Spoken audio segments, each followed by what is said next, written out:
I just want to be completely done with this. And why didn't you? You've been playing this game with David for weeks. I think that's just repulsive. There's no part of me that wants to be married to this one. You did that. You did that. Own it. Grow up. You're 42 years old. Ikechi has no soul. Ikechi has no empathy.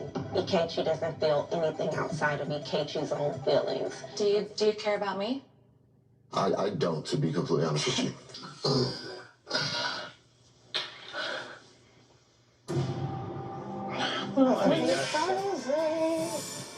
You want to do this right now, babe? You really do. I don't want to hear it. I didn't do it. You did. I'll be with you, Mama. Time has come for you to decide. Do you want to stay married or get a divorce?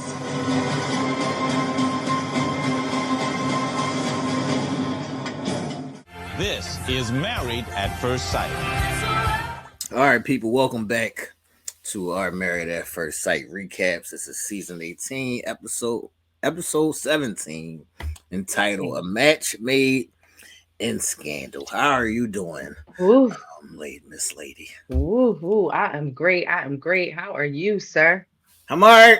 I'm still kicking and moving. My brother almost left me stranded on the highway the other day, but it's all right.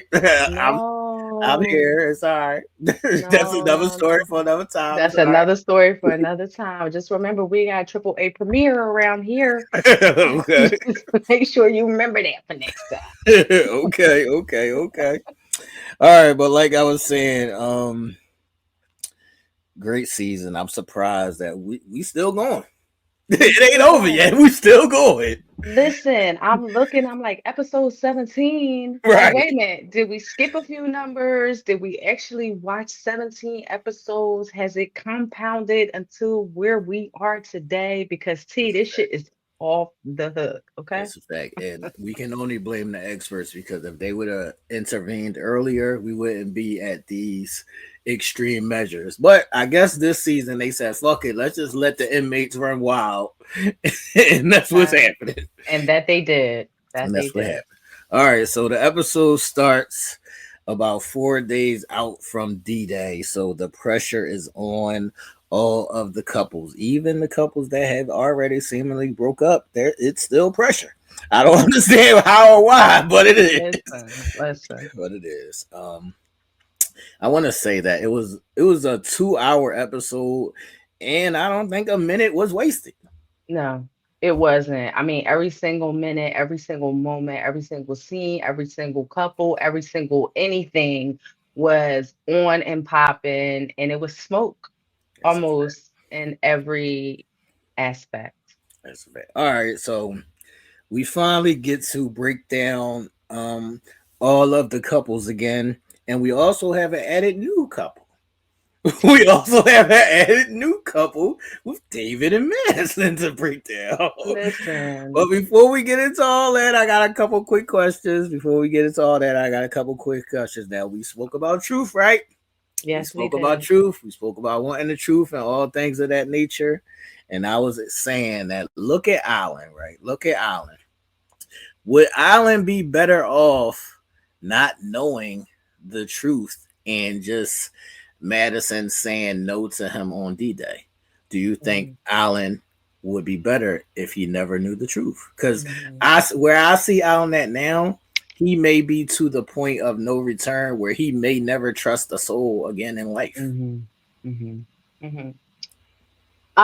So this is definitely good work, because this is definitely on my list of things as well when discussing Alan. My thing in regards to Alan knowing the truth and Alan just hearing no on decision day is pretty much he needed the truth. Okay. And why I say this is because we all know I'm an advocate for truth. Right. We know that people can't necessarily take it. But this is where people need to learn and to understand that sometimes we have to gain that emotional control, in the sense where receiving the truth will be beneficial in the long run. Right. It does mark how we move forward. It does mark how we operate with other humans. It does mark how we operate with ourselves. So for those people who are not necessarily uh in the position to receive truth well, Right. that those are lessons to be learned, and those are things that we need to work on within ourselves, because the truth is ultimately in favor of us and our progression, whether people want to see it that way or not.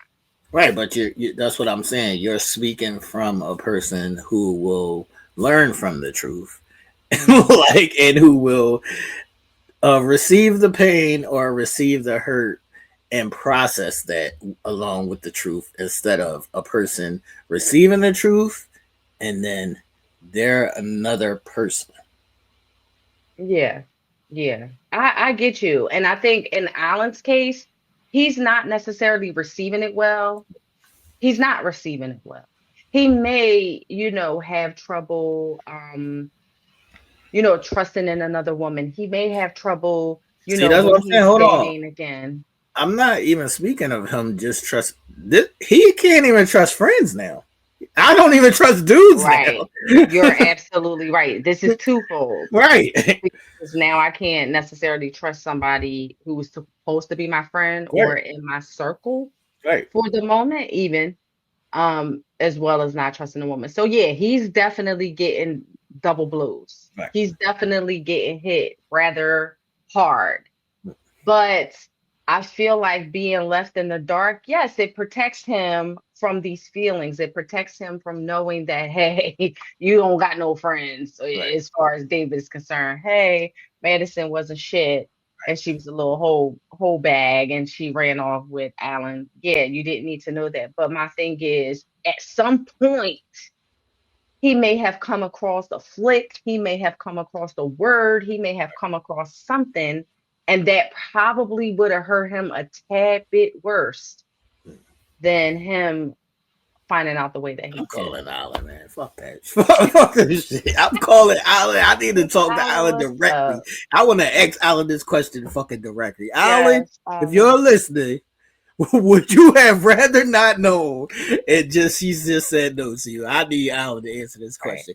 They didn't have no after party. There's no more after parties. Bring Rudy back. I'm pretty sure Rudy would have asked. Pretty Yeah, sure Rudy Rudy would have asked. definitely would have. Bring Rudy back. All right. The next question.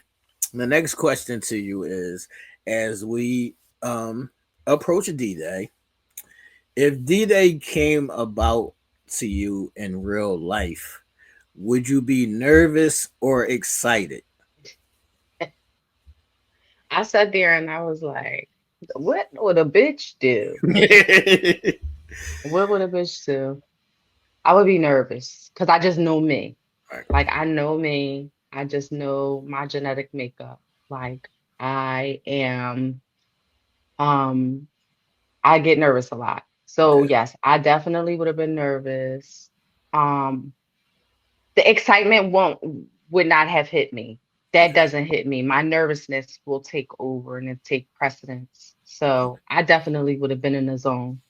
What about you? Like, you would I have been think I, cool? I think I'm gonna be a little bit of both. I think I'll be a little bit Mm-hmm. of both. I think I'll be a little bit excited, a little bit nervous. Mm-hmm. I guess just depending on how the overall situation was Right. like feeling to me, one would be more than the other, but Mhm. I think I would have both symptoms. I think I would have both Those symptoms. symptoms. Uh, Yeah. all right, my last question before we get into the couples, and this is a random question, but it just popped up for me as I was rewatching it. Hmm. Not necessarily Pastor Kyle, right? But could you mess with a pastor and all that entails? No. No. And oh, sorry. Shout out to, the carriers of the word Right. and the Lord Himself. Why do we No, say I no? would not be. No, I just think one, just me. Like, look at me. Look at my mouth. Look at the type of shit I love. Look at the type of shit I talk about. I mean, y'all don't really know the type of shit that I like to do, but all in still, like, it just would not fit into the lifestyle of a So you pastor. can't play that little good girl role. I can't play that local girl role. It would not work. Okay, I'm not mad at Nope. it. I'm not Nope. mad at it. I don't think I could partake in any of that just because I don't feel like going to church that much. Okay. I'm just saying, like I love a good church session. Like I love a good sermon, but I don't want to just have to be there on a Wednesday. You Right, doing all the paperwork and shit. time. Like, yeah, Yeah. man, this is too much. I'm just too cool. I don't Yeah. want to go to the fundraisers. None of that. I'm just too much going on. Yeah. And now Pastor Kyle, he seems very like down to earth Oh, and Pastor Kyle very, get it. yeah. Yeah, he can get He, yeah, Pastor Kyle can get it. Yeah, he can get it. it. But I don't know if I can rock with it like fully. Like he can get it, but I don't know if I can rock with it. Okay. He seems very cool and very down to earth. Like yeah, absolutely, he would be very engaging, but I don't know if that could be something permanent for me. Okay. Yeah. It was just a random question. It just popped Yeah. up. I just wanted to Mm. see what your thoughts was. Mhm. All right. It's on you, Miss Lady. Where would you like to get? Alrighty. Let's are so are we going to do the couples breakdown or are Yeah, we we're going doing to a do couples just like breakdown. that episode breakdown? No, we're doing Okay. couples breakdowns. Okay. All right. Well, I mean, let's just start with the news, the Okay. ones that have already been divided, and that are no longer together. That they showed like, at the start of the episode. And I think that starts with Alan and Madison. So we could just start there. All right, let's start with Solo, Maddie, and Did you Broccoli say Draws. solo or ho? She's still Solo to me. I mean, she's a hoe, but she's still her Oh, okay. identity is still Solo. Her identity Absolutely. is still Solo. Got All you. right. Got So they are the first couple to come on D-Day or head to the chopping block. Remember when D-Day was a hopeful day? Yes, it was a hopeful day. We watched I, a couple of other seasons where D-Day was a great day. Everybody was yes. excited and hopeful to say yes. And this Mhm. D-Day wasn't so hopeful. Yeah, and I think in our past seasons that we have watched, I feel like we didn't have as many that were already disengaged Right. already. Like I feel like there was maybe one, Right. Right. maybe one in a season that was just a no. Right. Like absolutely not. I feel like this And even season that one, we was still like, she might say yes. she might say yes, absolutely. But I feel like this season we had literally had three that Right. already came to D-Day done. Right. So it or even before D-Day. I mean, M and Ike was done before D-Day. So, Right. this one is definitely a season for the books. That's a fact. All right. So the experts had said if Allen and Madison would have given it a chance properly, that they think they could have actually worked. I would say, when I think about the laws of attraction, I don't believe that. What do you think? Did they ever have a chance? I agree. I agree with you. I agree with you. I agree that the experts believe on paper Okay. on you know, the likeness of one another, their upbringing, maybe, their lives and all of that stuff. I feel like maybe they feel like yes, they could have been a match made in heaven. Right. Okay? Um, but just as far as, like you said, the law of attraction, the law of physicality, the law of X, Y, and Z, Nizzle, it was never going to happen. Madison wasn't going for that shit. He's just not her type. Yeah, I feel like Madison was never attracted to that nigga. I feel like in a grand scheme of thing that Madison, like I've always said this, Madison could have stayed with him and she could even have said yes to him on D-Day, but as we seen, she would have been cheating on him.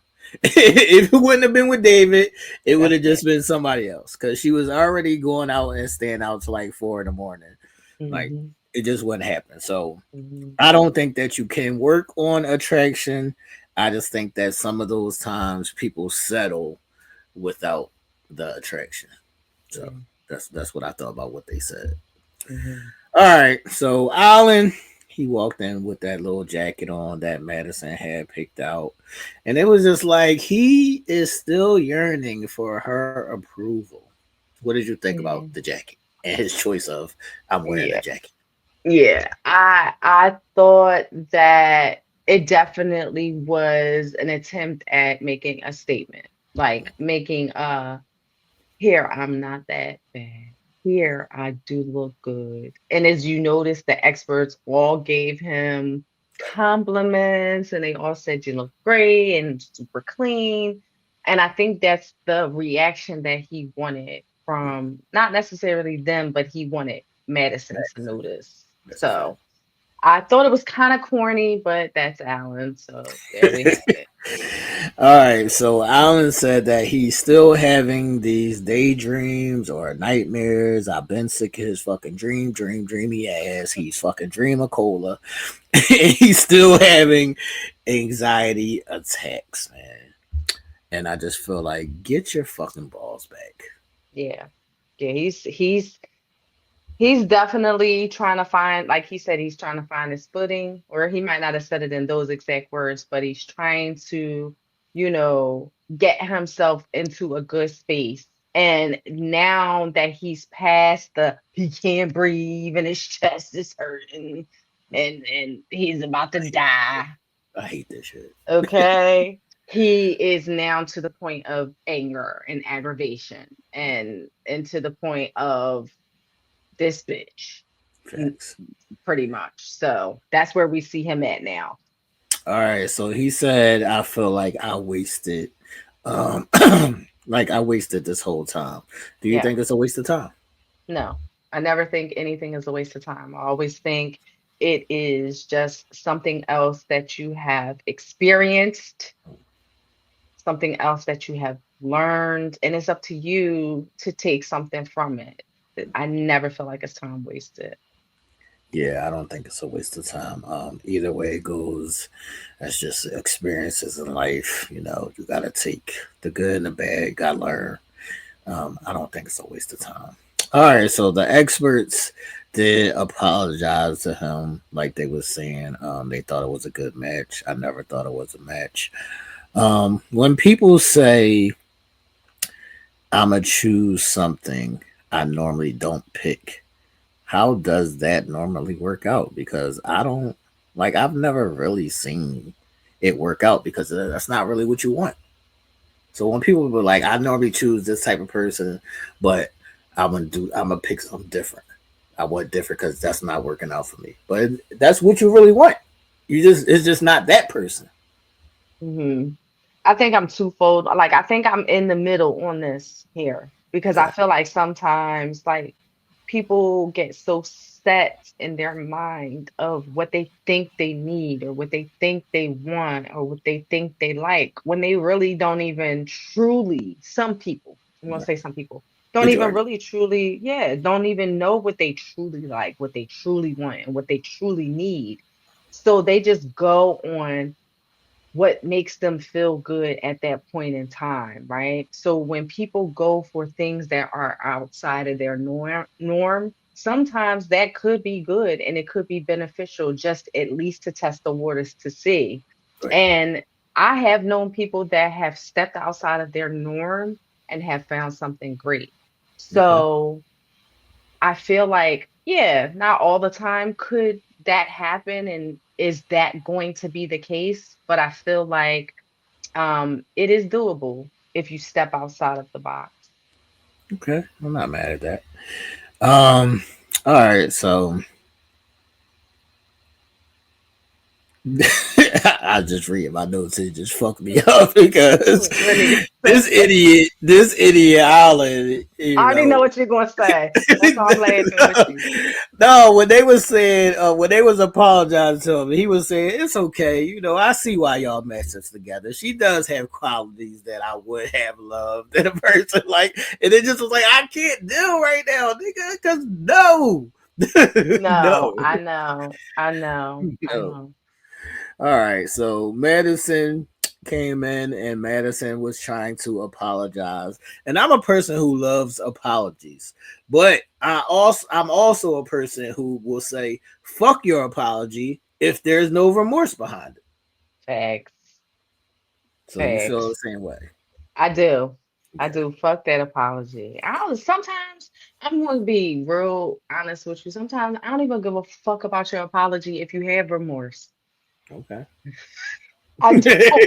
So I'm fuck your sorry. apology and the remorse. Yes, and I mean that remorse is good for that individual. I get it. And I mean at some point I guess in my mind maybe 10 years down the line I might appreciate that remorse. But really fuck that shit. You did it. That's what you wanted to do. Stand on it. Okay. Okay. All right, so Dr. Pia frowned up her face at Madison when Madison said she had no malicious intent. Do you think Madison was malicious?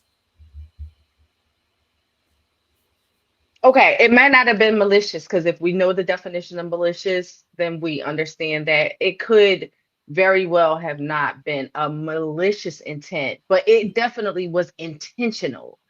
And we'll speak only on Madison because that's who we're talking Right. about now. But this unintentional word was used throughout the episode, and it definitely was fucking intentional because anytime you continue to do something knowing that there are other parties involved per se or whatever the case may be, then at that point there is intent. So I didn't So buy you that. feel like if the intent comes along the way, it's malicious? No, no, no, no. I'm saying I can't say that it was Okay. malicious. Okay. No, no, I can't say that it's malicious because we know the definition of that. So Right. we know that it may not have been malicious at all. What Right. I'm saying is it definitely was intentional. And them saying that it was unintentional, no, it was intentional. It might not have been malicious, but you knew what the fuck you were doing and you intended to continue to do it. All That's right. all. So along those lines, Alan asked her, why continue to string me along? Why continue to go on the dates? Why continue all of the things if she already knew that she wanted to talk to David or she had feelings for David, whatever it may be? And she said, I didn't know. My mind wasn't already made up. And I kind of agree with her a little bit because Yeah. that does happen. A lot of times people think that once you gain feelings for somebody else or once you start entertaining something else you already and you don't. You're absolutely right. I do. I will agree with her there. I don't think she had her mind made up at all. Right. So yeah, she was saying that all of my actions and my outings with you and all of those things were real, and I'll agree with her on that. Like I Hmm. do think that their time together was their time together. So Hmm.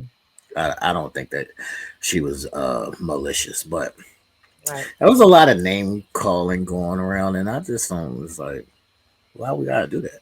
I don't understand why we gotta do that, but Hmm. whatever. All right, Hey, so you mean like the dirt comment? not only the dirt comment, but I mean, it was like Uh, the whole episode. Everybody was calling each oh, I other's names know. and shit. And it's like Oh I, yeah. I just don't want to partake in those kind of things because I know where I'm gonna go. Like I know where I'm gonna go with it. So if you want to start name calling, and then and now you in the fetal position crying in the corner, it's like you started this name calling shit. Right. Now we can have it. I Right. got So you. I'd rather not partake in that. I'd rather not partake. It's toxic to me. It's just toxic and I said, where are we going with that? So it's like, I'm good. All right. Yeah. So she did acknowledge that once she did know that she should have told him. Um,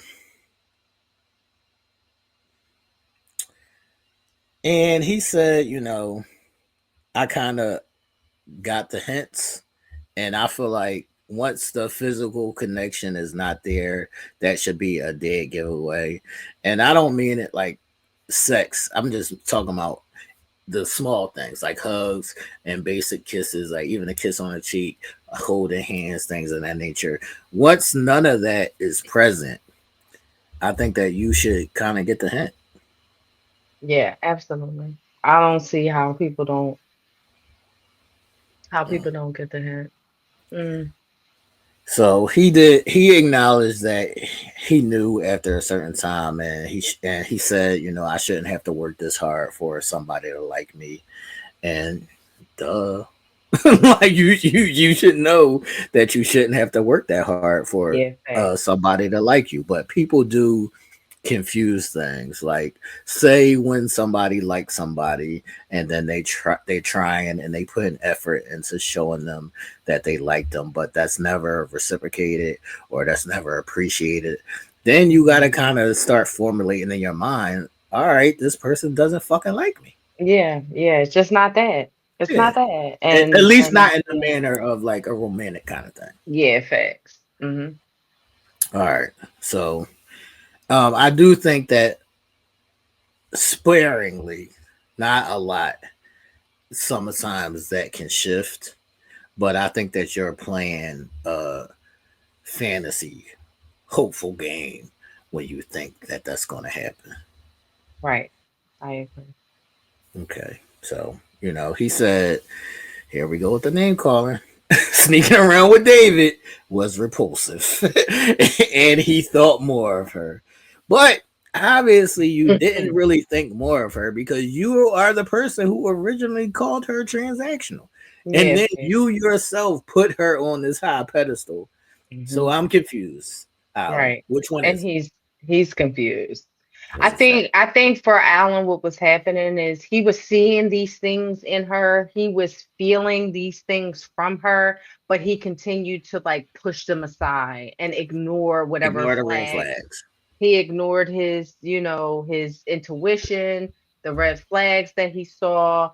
Um, Even when she was staying out late or whatever, he kept giving her the benefit of the doubt. He kept trying to be trusting and kept trying to not, be Alan, I guess. Um, because probably, and in my opinion, I feel like he felt that he already had so many exes against him that she didn't like. So him being questionable, like him questioning shit or him speaking on his thoughts and his feelings fully would probably steer her away from him even more. So I think he kept quiet on some of those things. You know what I mean?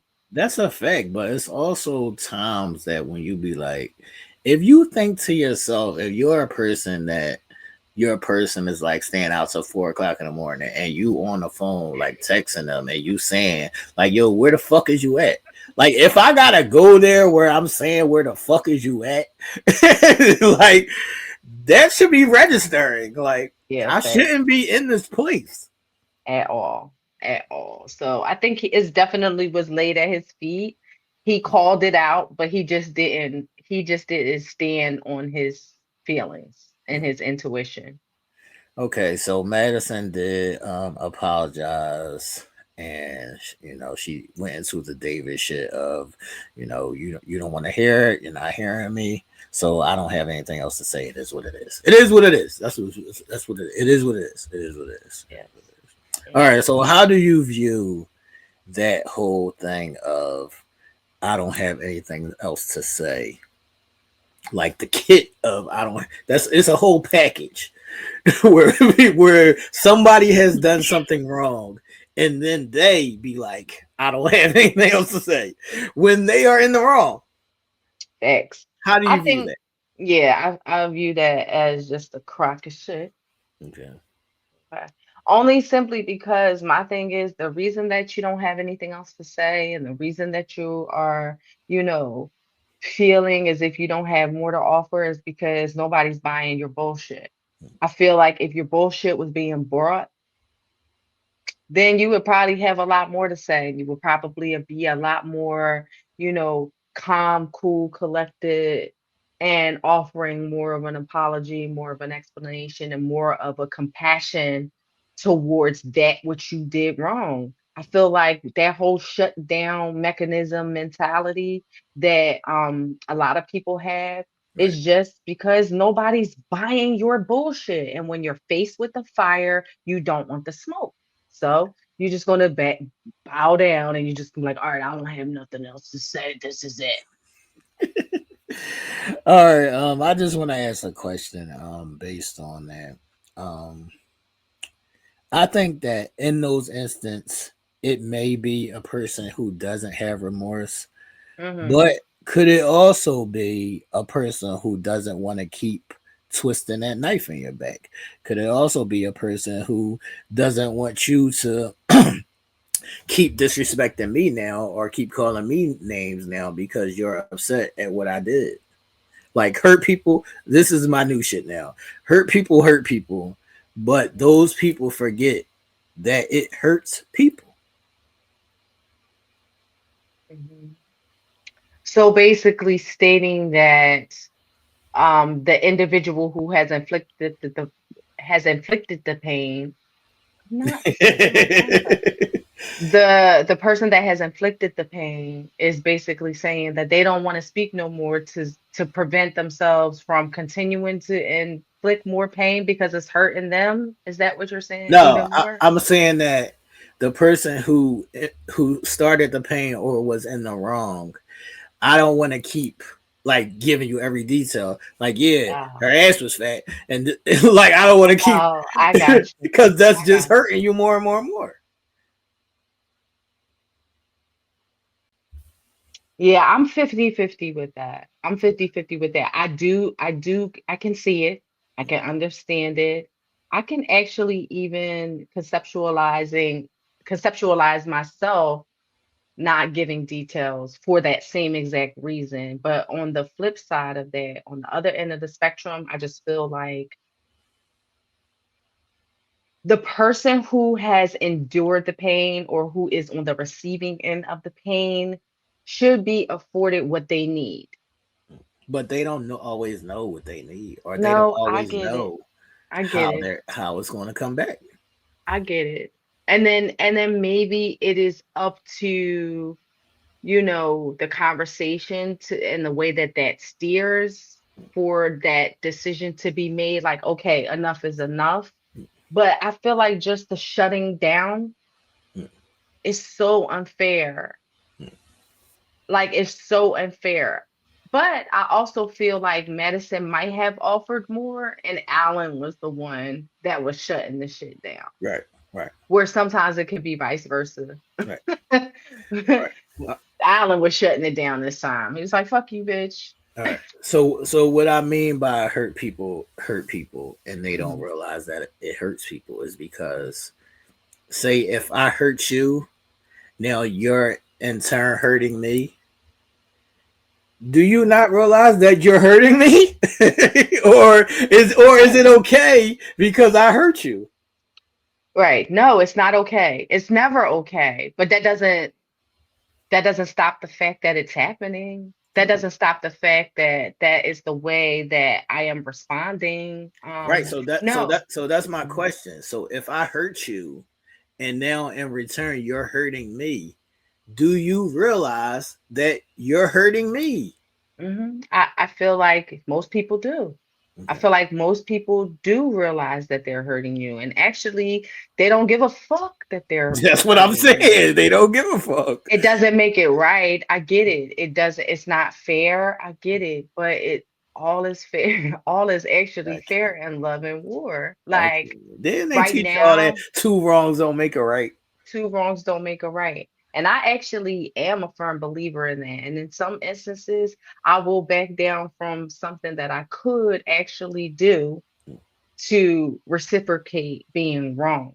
However, there are instances where people just, Be like, fuck it. say things and just say fuck it, and I don't care. I know that you're hurting, and good. It probably doesn't feel as bad as I'm hurting right Hmm. That's to be determined. now. Yeah, to be determined. For That's to each be and for each individual, it's definitely going to be different. okay. All right. So the doctors told Madison that that she owes him closure, and I agree with that. But he said he didn't want the closure. Yeah, He said David. he I said mean, that David. Alan, he said that Madison was easy to get over with. He said it's a quick switch in my mind. And I said, cut the bullshit. Now, At the bullshit. now we get out of hand. Now we get out of hand because I bet this nigga is crying somewhere and he still have anxiety. Saying he lying Facts. and he hurt. That's it. That's it. That was his way to try to save face and try to make it seem like, hey, listen, But you can't cover up hurt. you can't. You can't. But that was his attempt to, but it actually just showed more and more That you how more hurt hurt. he Right. was. Exactly. Right. Exactly. All right. So he then said, fuck David. All right, we cool. Fuck David. Right. We David is cool. Fuck dirt David. to me. All right. I want to ask you, should this have been asked? Should Pastor Kyle have asked Madison in front of Allen, was she going to pursue David? Yes. If you, Yeah. Allen, that you want him to ask it in No, front of I you? obviously no, that's not some shit I want to hear, but that was something that needed to be asked. See, that's what we talk about a lot. Not wanting to hear things that this is, I don't know. I Did you don't see know. what happened? Yeah, what? The way he flinched and That's the what I'm way about to he, say. yeah, the He way he choked got himself flustered. inside. Yeah, absolutely. I get it.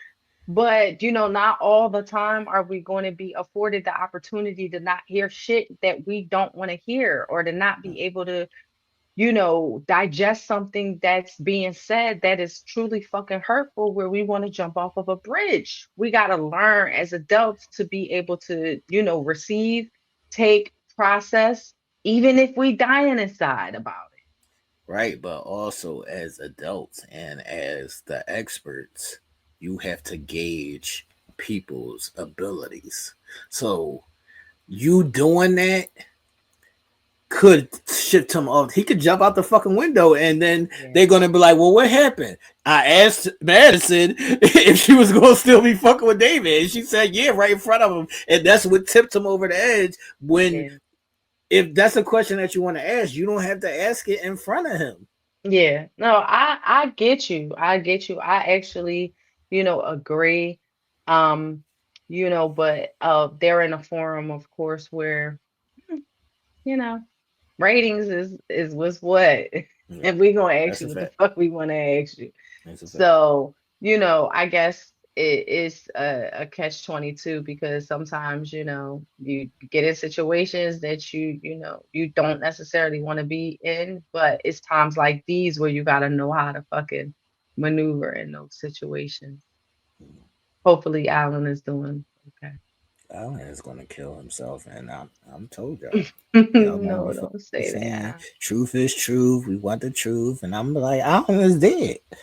No, don't say that. I'm just saying. Don't I'm like, say that's that. all y'all wanted truth. Like, there goes some Don't truth. say that. I Like, know. there But goes this some might truth. be on your list of questions or as you further along in this whole little Allen and Madison debacle. But Right, she says something, and you might be probably getting ready to touch on this, so tell me if you are. But she says, I know he's angry, right, but it feels like his anger has turned into spite. right. True. My question is for you, how often do you see that? And how Every can you fucking day. decipher, right, and how can you decipher anger to spitefulness? Like, what was it that Alan was doing specifically that turned it from anger to spite? It's a resent. When you see Mm. resent, that's when you know that the anger has changed from anger to spitefulness because now that person is resenting you. You don't even have to do anything, just your mere presence like burns a hole. So if you don't, you got to pick up on that. So I'm glad that she's able to pick up on that because Mm-hmm. everybody don't pick up on that. Facts. Everybody, that's what I was getting ready to say, that like that's not something that everybody can pick up on. So it was important for me to just see like, how other people thought of anger turning into Oh no, spitefulness I've seen because it a million times though. yeah, I'm a professional in it. I'm a professional in it. because I think some And I don't people take it personal because I know what it is. And right. that's another part of it, of not taking it personal, because you gotta kind of like see it for what it is. So it's Mhm, like, all right, even though this person is being spiteful to you, it's coming from hurt. So mhm, don't like process it like, no, this person really is like being spiteful to me. Like they're really like being angry or being mean or doing like meaningful things to you. But you gotta know, like in your brain, it's because of the resentment. Like, right. so that is a Mm, thing though. That is a thing. yeah. All right. I don't know who asked this or how it came about, but was her trying with Alan not validated because she started messing with David? I don't think one thing erases the other, but what is Hmm. your thoughts on that? Hmm. Yeah, I don't really think one thing erases the other either. What I do feel though, I do feel that those blurred lines are what become a little bit muddy. Like, because then, The you hurt person lose is always going to take it that way, but it's not exactly. always true. It's Sometimes it is not. true, but it's not always true. Right, is not always true. And so then therefore, after that point, you then have to deal with the individuals who are looking at it as if Right. what you were doing and what you were saying and how you were moving, they're then going to question that simply because of your actions that you allowed to blur those lines. So for Alan in his eyes, none of that shit that Madison did mattered. Right. Once she crossed that threshold with David, or once she crossed into this strong like for David and it was all admitted, everything prior to that between her and Alan was erased, no matter how genuine she was, no matter how she felt for him, no matter how much she had grown to care for him. That shit didn't matter. Alan ain't trying to hear that. And in the eyes of the experts, you saw Dr. Pia face. Right. Well, her and David, the fuck out of here with this bullshit. But see, that's why I'm not always for truth. Because Hmm. when you get that truth, then that's how you take it. You take it as if none of those other things matter, and some of those other things were genuine. That's why I'm not always with the truth. Hmm. Hmm. Because now nothing is truth. Now nothing is true. No, and that is not fair. Right. That is not fair. That is not fair. Um, I do feel like being on the receiving end of the hurt, though, there's always a questionable period. There's always a question mark, let's just say. I don't necessarily think if they believe that it wasn't no care or it wasn't no realness. Like, I don't think when Alan sit backs and lets the Oh, dust they do, settles, Ish. That's you that's you your that's feel your like build that? that's your build Diaz.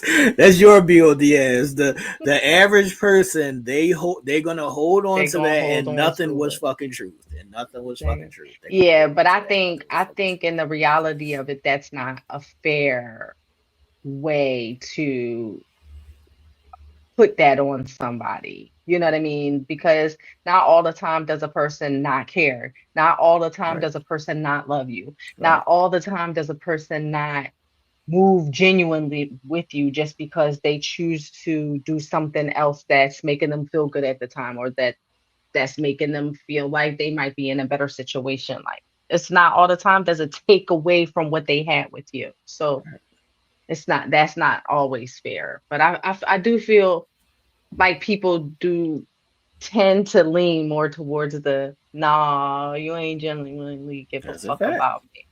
That's a fact. All Yeah. right. So he said, no parts of me want to be married to Madison.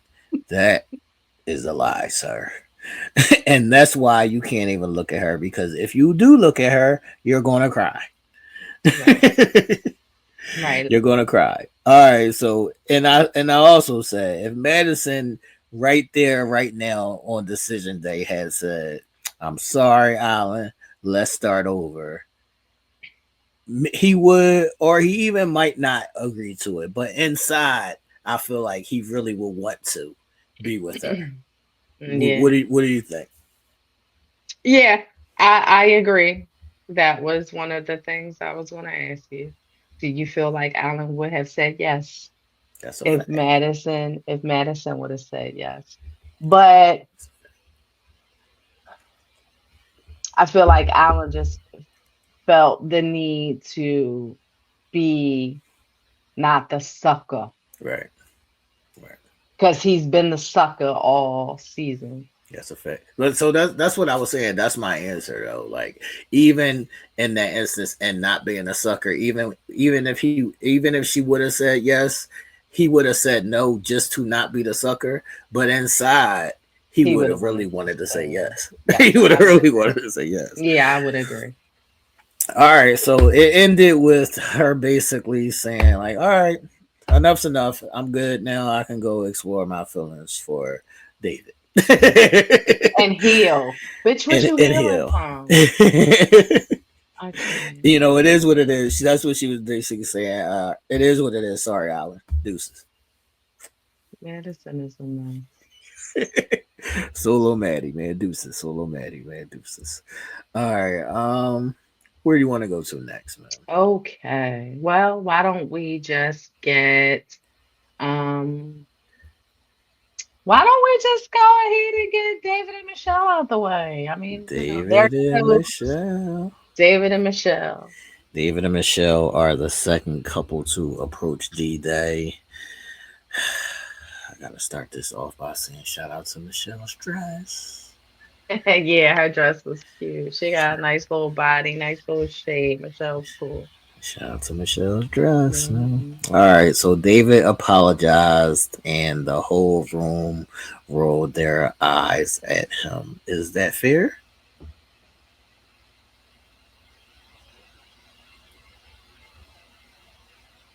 Do I have to? It's a question.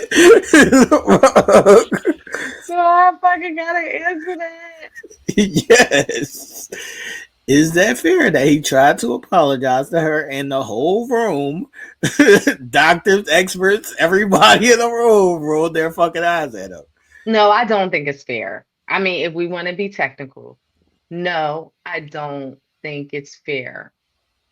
But what I will say and where I think this is coming from is just simply David's fucking attitude. Okay. Because Okay? he has a shit ass attitude. He has a shit ass But attitude. that's still So not fair. That's still not fair. I don't mean I cut get you off, it. but that's still not fair because if he didn't apologize, then they would have been like, "You are an apology."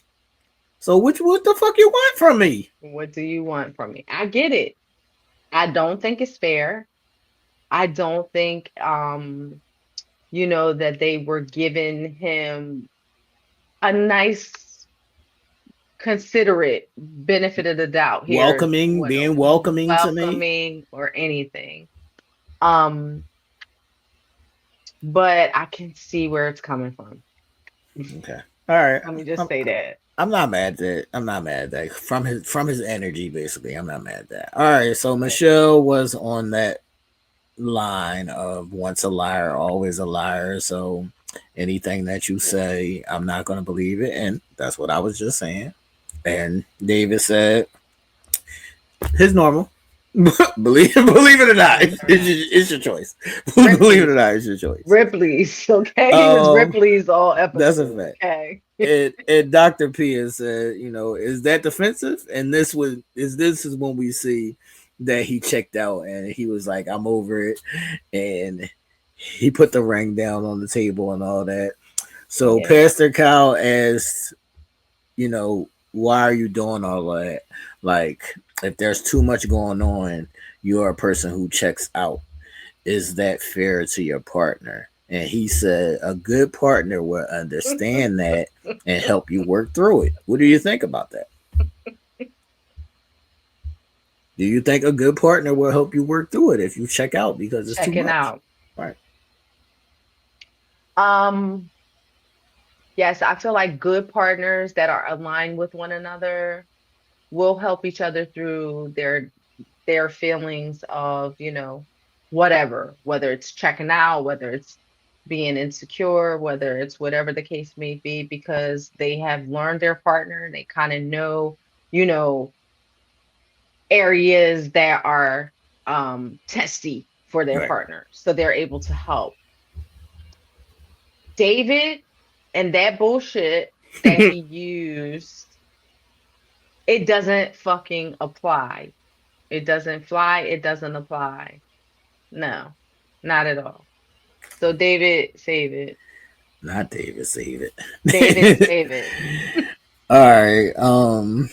Do you think that he was shifting the blame to Michelle, or do you think that his apology had some genuineness to it? Like, is there some blame to be placed on Michelle because we quickly forget how Michelle treated him at the beginning? Hmm. Yeah, I definitely, even though I like Michelle and we kind of became Team Michelle, or you were always kind of Team Michelle, I think, Right. right? Yeah. Nah, Um, I was saying she was acting like a bitch, but I wasn't hating her. yeah. You was hating her. Oh, I was hating her. I was hating her. And then, I slowly shifted as I seen her shift. Right. Um, but I feel like she holds blame. Yes, Mhm. she does hold blame. But I feel like he's placing that blame solely on her. Like Okay. Dr. P has said, like you're just making an excuse as to why you moved and behaved the way that you did. Like, yes, she could have done X, Y, and Z, but you didn't have to move how you moved. So stop, Right. you know, Once placing the again, blame. once again, the perspective of the respect shit. So it's like you can't judge how I react to how you treated me. Okay, I can agree with you there, but I can also say that, David, how old are you? What does that mean? So because this is what I'm saying. The the place of blame should be circular. So it's not just on one person. It should be on all parties. But you can't say that your actions or how you treated me, I'm just supposed to take that. Absolutely. I agree with you. No. And if I was in his shoes, I wouldn't have fucking taken it either. But here's my thing. See, this is the what do we call it? What do we call it when we have our chats and we have our talk? We call it cadulting, right? Right. Grow the fuck up. Stand in your fucking truth. Stop with the nonsense, okay? She treated you like shit. Then you say, you know what? This ain't it. I'm moving how I'm moving. I'm not even doing this with you right now. I'm letting you know right now on D-Day, I ain't fucking with you. You ain't gotta try. You ain't gotta give me no extra nothing. Like, people gotta not only, we say this, people gotta not only learn how to receive the truth, but people gotta start wanting to give the truth That's a fact. too. That's a Because fact. on the other end of it, David didn't give his truth. And then look at him. He's being looked at as the bad guy. Right. He's being looked at as being disrespectful or being a child or being checked out. Like, you know what I mean? He's holding the brunt of it when he just could have clearly stated, bitch, you ain't give a fuck about me, so I ain't giving a fuck about you. The end. Right. But also, when the tables were turned, they didn't have the same vitriol for Michelle. Right. I mean, we could look at this in so many different ways. Absolutely. Absolutely. But I just feel like everybody's going to automatically place full blame on David, Mm. alleviating Michelle of much. See, that's the thing. That's the thing. Also, when you make a move, right? And it's a responsive move, not all the time is people are not all the time are people going to understand your responsiveness. Hmm. So therefore, depending on what the situation, you're going to look like the bad guy when in actuality you're not. Right. And you have to be cool with that. And you have to be cool with that. That's why I always say I'll never make a move that I'm not going to be cool with the repercussions. Like I'm never going to make a move where I know I'm going to be looked at as the bad guy. Right. And even in the instance like of the doctors or the experts, why didn't they step in and say, "Yo, you know what, Michelle? Take your ass to the apartment. You're never even fucking there. So you're not applying yourself enough. You're not giving yourself enough time to be around him to see if you even like him." Mhm. There was no accountability when Michelle was the one on the other end. They Right. let Michelle Right. do whatever the fuck she wanted to do. Right. They did not really hold Michelle accountable. See, that's what I'm saying. We have to remember that 9 times out of 10, whatever move you make that's in response, you're going to be looked at as the fucking villain. Right. You're going to be looked at as the villain. Like all of her shit pretty much was X'd out by what David did. And I'm not mad at that. I'm just saying, don't forget that happened. That's Right. all. But she didn't get no friction. Right. She got actually, well, she tried. Well, she was trying. She said that she was late to the party, but she gave it some effort. Him on the responsive end was like, "That's bullshit." I Right. mean, her effort was bullshit. So I Right. just did what I felt was good for me. But Right. I feel like don't break down in communications and those barriers Right. that people, you know, don't step over always lead to that. So like you said, you gotta be okay Right. with being the villain. Gotta be okay with it. All right. So he said, Madison makes me happy. And then Michelle said, "Well, how are you trying to work on yourself, but you're also trying to work out inside of Madison, basically? Can you do both at the same time?" Fuck no. We I know don't. this. I don't believe that. I don't believe that. I think you can do both. You truly believe that you can heal Yes, because on another sometimes. dick? Yes, Like you because you feel like medicine can heal on I another can't say dick? on another dick because I'm not healing on another dick. Not you, but I mean, do you feel like medicine can truly heal on another dick? I feel like a person can heal with another person because this person is helping me heal. Hmm.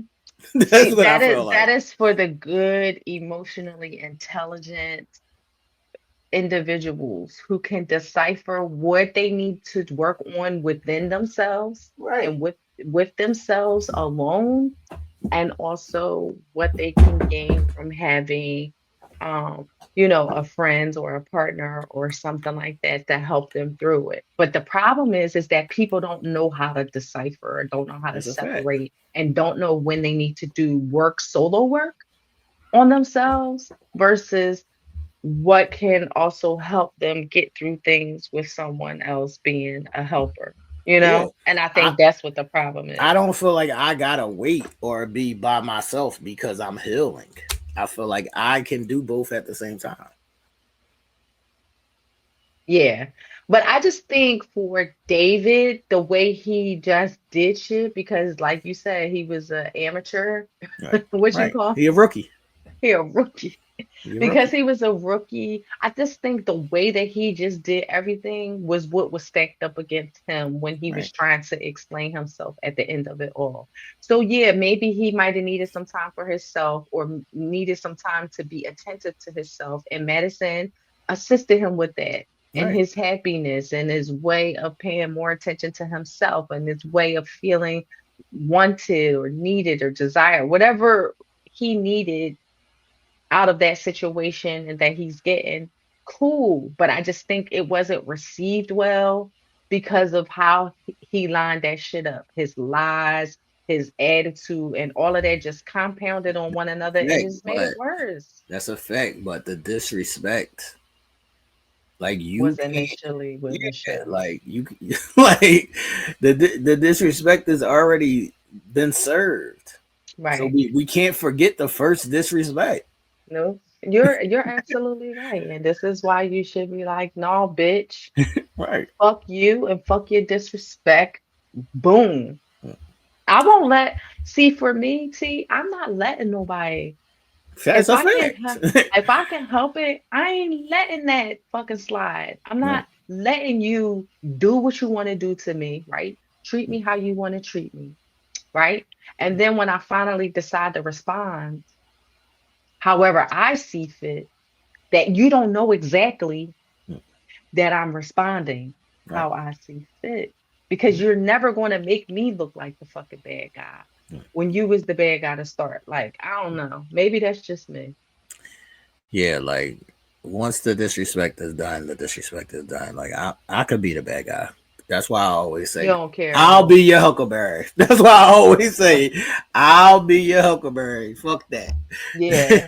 I always used to be like, blame it on me, say it's my fault, the whole Chrisette Michelle song or Right. whatever. I will always reference that. But you know what? The fucking Leo in me, nah, not happening. Sorry. All right, so he asked a great question to Michelle, and he said, "Do you care about me?" This part was fucking complicated. And she said, "Yes." You know, I was loyal to you. I was in it, and a lot of times people get loyalty confused with presence. Just because you was loyal and you wasn't talking to another nigga, don't mean you wasn't available for me or not treating me like shit. Mm, hmm So, did you really care about me? Hmm. All based on perception. Right. Because in her perception, she did care enough to do whatever, whether it be minimal or not. She gave some thought and care to it. And in her perception, she did. From somebody else's perspective, No. no, absolutely not. That was bullshit. That was bare minimal. That was bare nothing. So, I'll be so lost and confused on what would it hurt you to hold my hand? mhm, What does nothing. that hurt? Nothing. That hurts nothing. You can't do those little things. Right. You Then. can't give me a hug. You can't say how was your day, like he even said. You can't say one time how was your day? Are you okay? Not Mhm. one time. What Right. does that hurt? Nothing at all. It doesn't. That's nothing. And people seem to forget, those things that they do, and then they get mad and be like, "I can't believe you did this to me. I would have Definitely. never did this to you. I know I treated you like shit, but so what?" So what? I treat you like shit. That didn't give you a pass to do X, Y, and Z. But so what? All right, now you want some truth, right? Here it comes. You want some truth? She asked him, "Do you care about me?" What did he say? Nope. No, I don't. And actually looked at her like, Facts. and she said, "Oh, okay." Facts. So you All wanted right. some truth. There was the fucking truth. There was the fucking truth. Boom, pow in your face. There was And the I was fucking like, truth. cool. But again, You know what I'm saying? again, I think she was hurt when he said that like that. she was. Mm. She definitely was This hurt. is what I'm saying. You can't now in turn feel hurt when you were like you weren't saying it, but you were showing that you weren't caring about me. Mm. I don't like that shit. For every action is a reaction. Right. Absolutely. And she should, well, I mean, we can't tell people how to feel, right? Right. I get it. Um, but she needed, in my opinion, she shouldn't have been hurt. Right. She heard what she needed to hear, because Right. then that just gives you the, whether you needed closure or not, that just gives you the solid, well, you know what? He ain't give a fuck about me. So Right. why am I really even hurt? Why Right. does this really even matter? Why am I really even dwelling on this? Why do I want anything? And she felt like she had to give her 2 cents. Right. Man, fuck these. Sorry. No, it's all good. All right. So, in that vein, Pastor Kyle was trying to get David to see her side, and David threw his man bun back and checked out. And then that's when Dr. Pia was like, "Are you okay? What's happening right now?" David put his ring down on the table emphatically. Was that childish or petty? Yeah, I just feel like the antics. Come on, David, you've done enough. Like Right. you Right. said you didn't care about her. You done stepped out with Madison. You've expressed yourself. The theatrics, the antics. Now you're being childish, in my opinion. Yeah, I agree Um, with that. did he I'll call have it the childish right and petty. to? Yeah. Did he have the I just right think it's to? unnecessary. Sure. It's unnecessary. It's childish. It's petty. We see a lot of that in this Right. episode later on. Right. I just feel like, why? Right. Why give all the extraness? Just, okay, be done with it. And this is what I'll say to all the people, not even only in this example. Don't be running around like I'm unbothered. I don't care. And then you do these behaviors. Yeah, that's Because facts. it's not That's adding up. facts. The math ain't mathing. Yeah, facts. And everybody's so unbothered and they don't give a fuck, but they really do. And it's like, come on, you need to be honest with yourself. This is bad. All right, so they ended up both saying that they want a divorce, which we all were already at that conclusion. So, because there was no fixing or going beyond what had happened. And then Dr. Pia said to David, "I lost all respect for you. Is that fair?" Yup. Now that part is fair. Let me tell you why. Because of your Let behavior, me because how you acted. because of your and Dr. Pia don't have 2 cents in either bucket, right? She don't have 2 cents in either bucket. Um, so I feel like hers was more or less coming from maybe a trigger for her, because if you notice, Right, um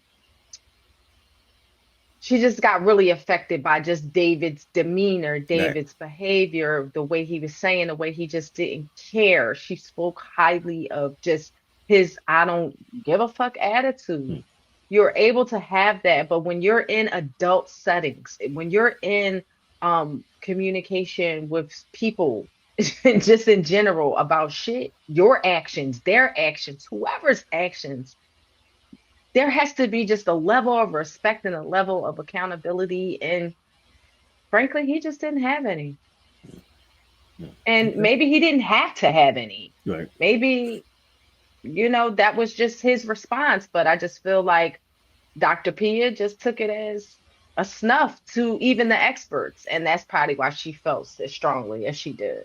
Yeah, because he was not only was he being disrespectful to her, he was being disrespectful to them as well. Yeah. Um, like when I speak about the hurting people, and things of that nature, I would just employ this. I would just employ this, man. When you're the person that's hurt, you gotta view the full gambit of what's going on. Like when you're the person who's hurt, that like you be blinded. That's all you see is that you're the person who's hurting. And that's all you care about is you're hurting. You're in a selfish moment. But you gotta step back and you gotta see the whole spectrum of things. Because you might have the ball right now and you might be the one hurting, but that don't mean that at some point that person wasn't hurting. This like you're not the only person that's ever been hurt. That's true. That's true. But I just don't think people even want us to. I think for as much as people don't want to be hurt, they so quick to wallow in the hurt. Right. So I think, they just can't step outside of that hurt to see things clearly. Like, Right. it has to be seen through the lens of that pain. And by that, then comes the domino. Right. Then comes the reactive bullshit. Then comes the spiteful bullshit. Then comes you not thinking clearly and you only um giving back shit that's not fair. And that's even on the outside looking in from people like Dr. Pia, for instance, like, Right. it wasn't necessarily a fair assessment or a fair thing to say or to do, but that's how she received it. Right. In her eyes, it was warranted.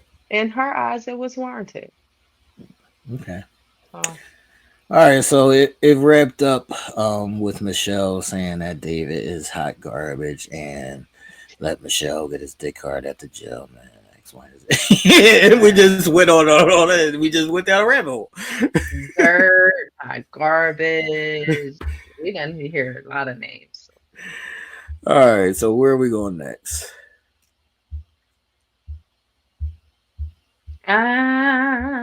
Well, since we're on David and Madison and Michelle and all of that, let's go to the date.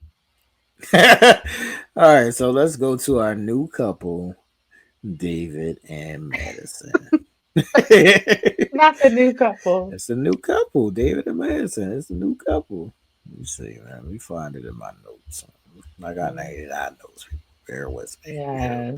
Bear with me. This was a long and deep episode. I can't wait till we get to Thomas and Carla. Yeah. All right. They went on a golf date, right? And it's not a lot on them because Yeah. Get them just on wasn't out the necessary, way. right? But Yeah. they went on a golf date, and I noticed, they're naturally happy and giddy around each other, and I think that's a good thing. And Madison said, I feel happier now that extra island weight is off of me. um, is golf and food the way to your heart, Ish? Food is. I could do without the golf. Give me some music in place of Okay, in place of golf or a good music and show. food is the way to Isha's heart. Facts. Okay, There we all go. right. So David, acknowledged that he was nervous, and I think that's a good thing. I think that's a good thing when you feel nerves around somebody that you like. Mm, I think that's actually like a good thing. yeah. He said he could see a lot or a future with them, and I just thought, slow down, Alan. I mean, David. I mean, Yeah. Alan. Like, slow down, dog. Just like you've been saying. Right. So slow down, dog. So I think that they were naturally affectionate to each other, which I also think is a good thing. But I don't know if I see this as a long-term relationship. It feels more like they're having fun in the moment because it's new. Like I employ people also to be careful in that new stage because a lot of times or eventually sometimes unfortunately that newness wears off and then you get bored with that person. Yeah. And Madison, this part wasn't spoken about enough. Madison is only 29. I don't think she's even old enough or ready for marriage. No, I would agree with you there. No, absolutely not. So she's just living and Right. experiencing, and it just so happened that David is just a good feeling for her, a good vibe for her, and she rocking with that for the moment. Right. For the moment. Mm, Like for the okay. moment. We'll see how that plays out. But that's Mm, all I have on the new couple because yeah. they're a new couple. We haven't seen them yet. Yes. Yes. Yes. They You got definitely any are last growing. questions about them? No, no, they just definitely, I agree with you. They're just definitely feeling each other. They definitely giddy, they're excited and oh David, you're so cute when you're nervous and just that like you said, that newness that gets everybody excited. So I don't necessarily see them being a thing. I mean, I guess that is a telltale sign when you kind of know when something is real when the newness wears off. Right. Yep. The newness wears off and the real shit pops Right. off. Right. All right. Where would you like to go next, Miss Lady? All right. So We got let's our just last two yeah. and a half couples. Yeah, let's just two and a half.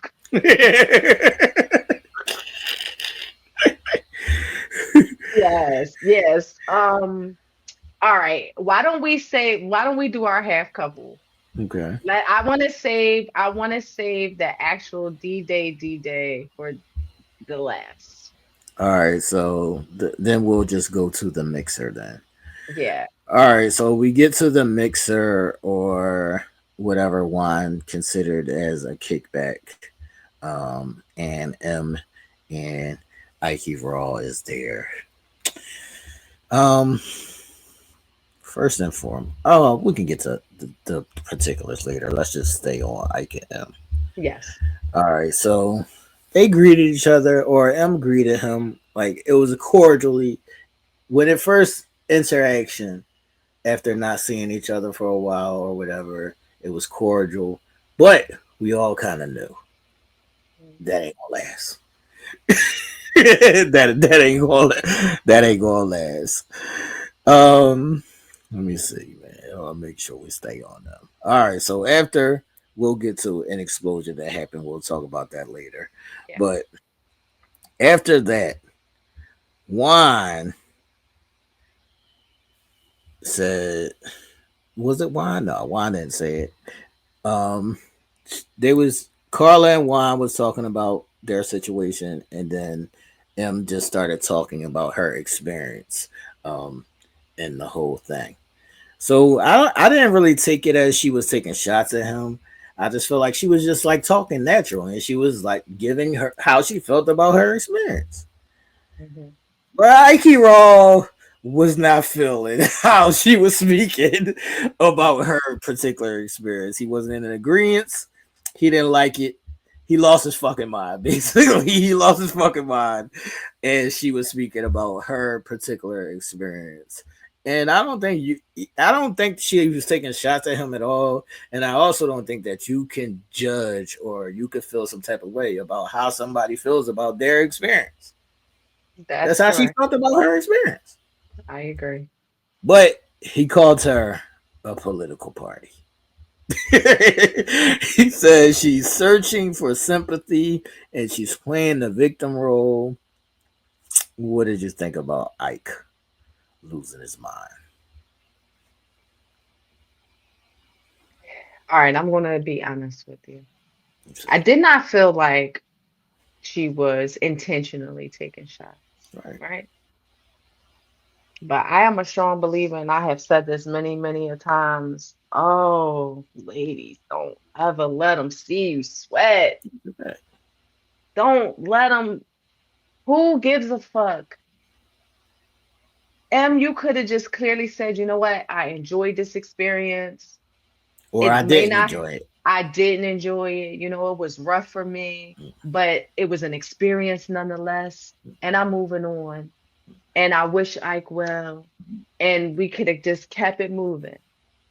I felt like by her going on and on and on, she was showing that She was still hurt.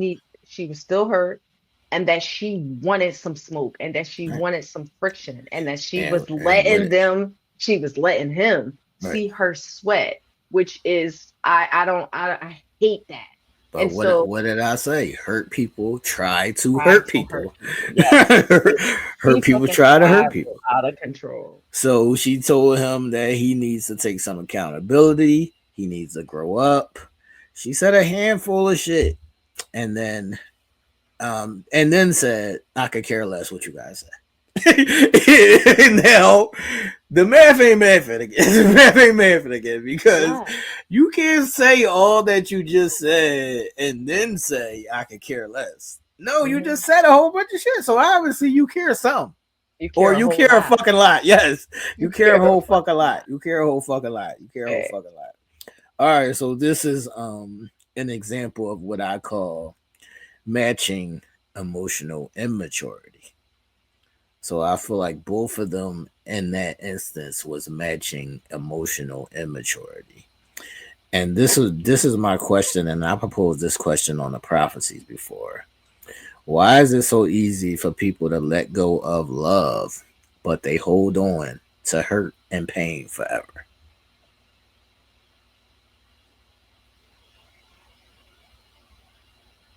because I feel like people feel like in their mind it's easier that way. It's easier for me to say, no, I don't want this because you've done this. And it's easier to gravitate to the pain. So therefore, like we just said, instead of M just acknowledging her experience, she wanted to gravitate to the pain for whatever her reasons were. Ike said it, she wanted sympathy. Ike said she was a political party and she sounded, however, she wanted to gravitate towards the negative about the experience and she wanted to harp on that. I just think like humans by nature,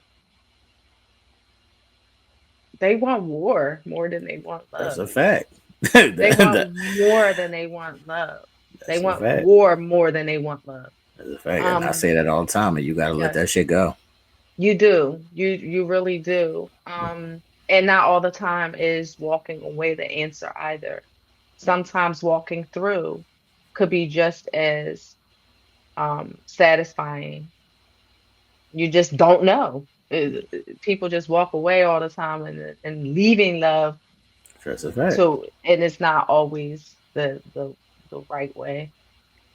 That's a fact. All right. And I think that's also like preconditioned in a lot of us who grew up in those kind of environments, who grew up in those kind of families. And we think it might even just be programmed in you, something that you don't even realize. And that's just how you move because you're conditioned that way. Yeah. And these are things that I say we need to hit the reset button on and, start moving differently. But, he then said, y'all only heard her side of all of the stories, man. Yes. Y'all haven't really heard me speak because I haven't been around. He said that she insults me every day. And I don't want to hear that shit. So I feel like, people always get defensive when they feel challenged. I feel like he's a person that every time he feels challenged, he goes to the war side instead of the love side. Yeah, absolutely. So Absolutely. I can't take Ike serious. I can't take Ike serious. I can't take him serious. I can't. So this is an instance where I'll be trying to tell people when I'm challenging you, I'm not challenging you out of hurt. I'm challenging you for the betterment of you. Mhm. So just meet the challenge. Right. Like you can choose to meet the challenge or you can choose to fight the war.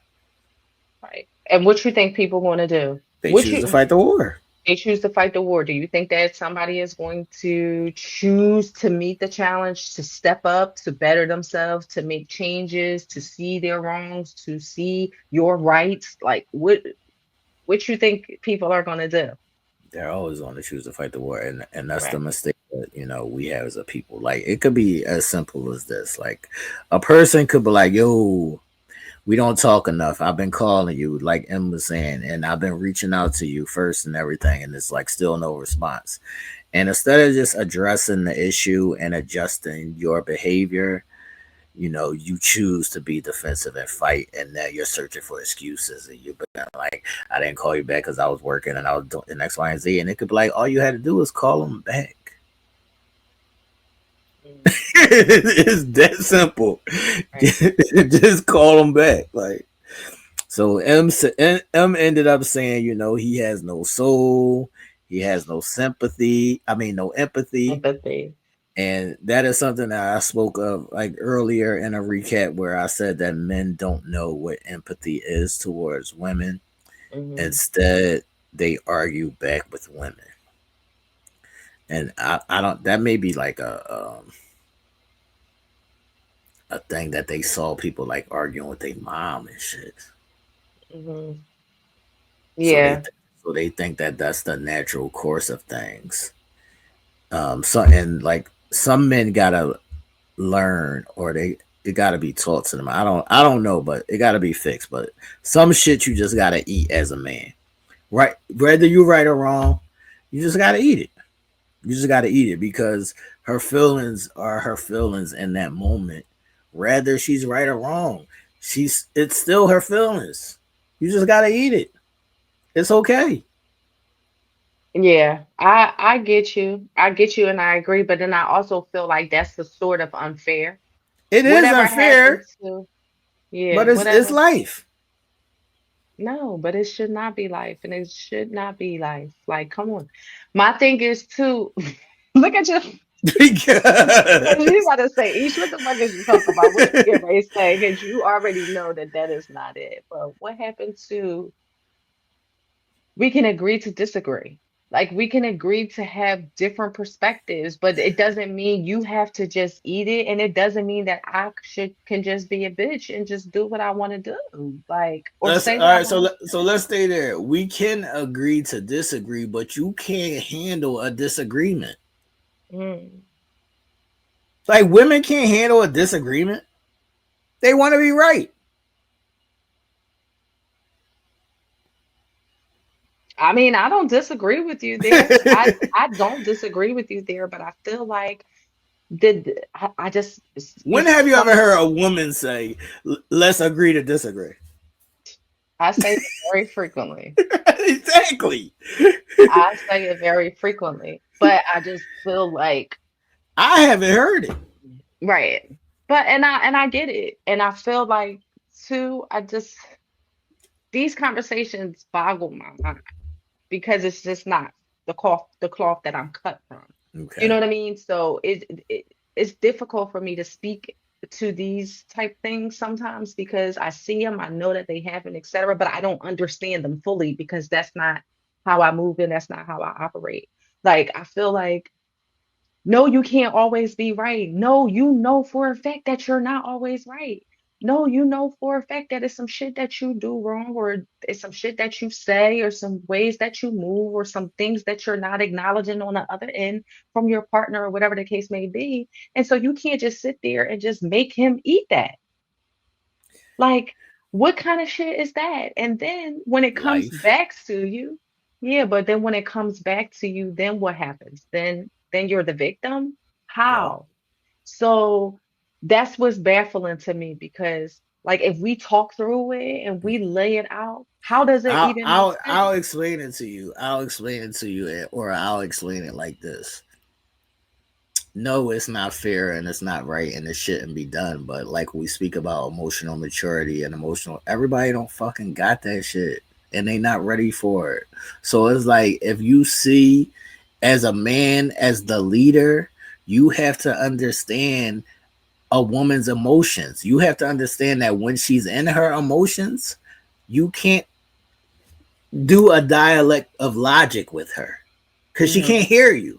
All she knows is her emotions right now. You have like we can revisit this when you're out of your emotions, but when you're in that emotional moment, like when the tears is falling and you could barely talk and all of that, we can't talk right now. I Hey, got it right here in this moment. I'm not saying eat it forever. I'm saying right here in this moment, I gotta eat it because you're not going to be able to hear me because you're in an emotional space, and that's what men have to learn. I can't have this conversation. Why not? I've never cried and had an I emotional can't. conversation with somebody. Like I've never sat there and been like, but you're not listening. I've never. Like But you've seen it. I have. And this is why and I don't claim to be emotionally sound or emotionally balanced in every instance across the board. But there are points that we must, as women, like we must learn to fucking control that shit. That shit is idiotic and ironic when you think about it and you sit back and we talk and have these conversations and you step outside of yourself. Like us as women, we have to realize that we can't effectively build our own wherewithal Yeah, if we don't take a step back and see and understand where we are emotionally unfit at times, that's a right? fact. And that doesn't take away from certain situations that, you know, women might encounter with men or whatever the case may be. I'm talking about an emotionally stable. We're not gonna cloud the topic, and we're not gonna cloud what we're talking about here. We're not talking about, people use the N word, the narcissist word. We're not talking about being manipulated. We're not talking about a man that's dogging you out or that's beating you or that's verbally abusing you. We're talking about good, healthy communication. We're two adults who are But that's the in problem right there. right. The lines get blurred, the How shit gets often is it foggy. good, healthy communication? Right, but that's where it's up to us as men and as women to identify healthy communication opportunities. That Because sounds even when good. it can, Sounds yeah, like a fairy tale to me. nope, it's not. Sounds like a It's fairy tale to me, and I'm gonna tell you why it sounds like a fairy tale to me, because how many women do you see in control of their emotions, especially when they're feeling emotional? right, and that's why I say to the women who know this, who see this, and who will even say in the chat, yes, I can admit that at times I am emotional, whatever the case may be, then we need to do the work to get to a point where we're able to control those emotions. I'm not saying, when I say that, I'm not saying don't feel your emotions. I'm saying just learn how to control them so that you can effectively communicate and that you're not sitting up there looking like MM. But I'm not saying that M was right. But what I will say is when M was doing whatever she was doing, why did Ike have to respond? Because he felt he needed to respond because Why? he felt he was being attacked. So what? Right. Is she punching you in your face? No. She's speaking But words. right. But again, that is those things can be said about men and women, being able to Right. control what's being said, like their Right. emotions when something is being said. He Right. felt like he was being attacked. She felt like, nigga, I'm making sure I say this shit to you Right. because I might not never get another chance. Right. What I'm saying is the floor is never balanced. But also,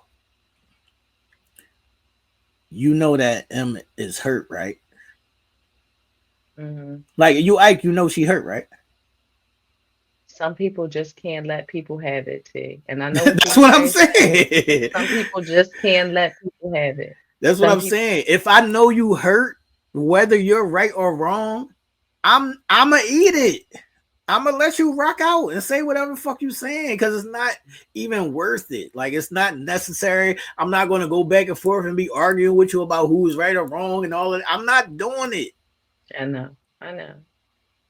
Some people just can't let the pride and ego be bruised. Like, and I my might pride and sometimes ego is wonder. bigger than me, but I'm also smart enough to know where's the win at. Ain't no win Nobody in has that. no wins. No, nobody It ain't has- no win in it. no, not at Like, all. like, say you arguing and attacking me, I can argue and attack back to you, but there ain't no winning that. Right. Well, some people just want to feel good by saying shit out their mouth, and then it That's what just I'm if saying. you For don't get what? it, doesn't get you anywhere. Yeah, that's it. I ain't doing it. I ain't doing it. All right, so M went and cried in the bathroom again. Everybody doing all this big talk about how they over everything, but everybody crying. Everybody crying. I can't. Everybody, any last thoughts on M Ike? No, just next time, girl. You know what? I'm just over him. Let me just say that I'm just over him. I agree. I agree that it wasn't necessary for him to go on the rant that she went on. But I also understand that she's a hurt woman, and hurt women, that's what they do. I get that's what they do, but that's, that needs to change. It Because does. as a woman, and I get it, and I agree with you, and yes, she was hurt, and yes, I did some shit, and yes, during the season, yes, say what you gotta say, sis. But at this point in time, I felt like that chapter was closed. True. So, so therefore, like, yeah, you could have spoke your piece or whatever, and you could have wrapped it up and rounded it up and kept it cute and said, Do you think that happens if Ike doesn't respond? Like after she said her first initial piece where she wasn't actually taking shots at him, like before she started with the "you need to grow up" and X, Y, and Z, when she was just speaking to her about her regular experience, if Ike doesn't respond, do you think she shuts up or she continues? no, And she continued. exactly, and that's She why I continued. say, Ike, just don't even say nothing. Don't say nothing, right? And I'm saying, don't say nothing. But yeah, absolutely. Absolutely. I agree.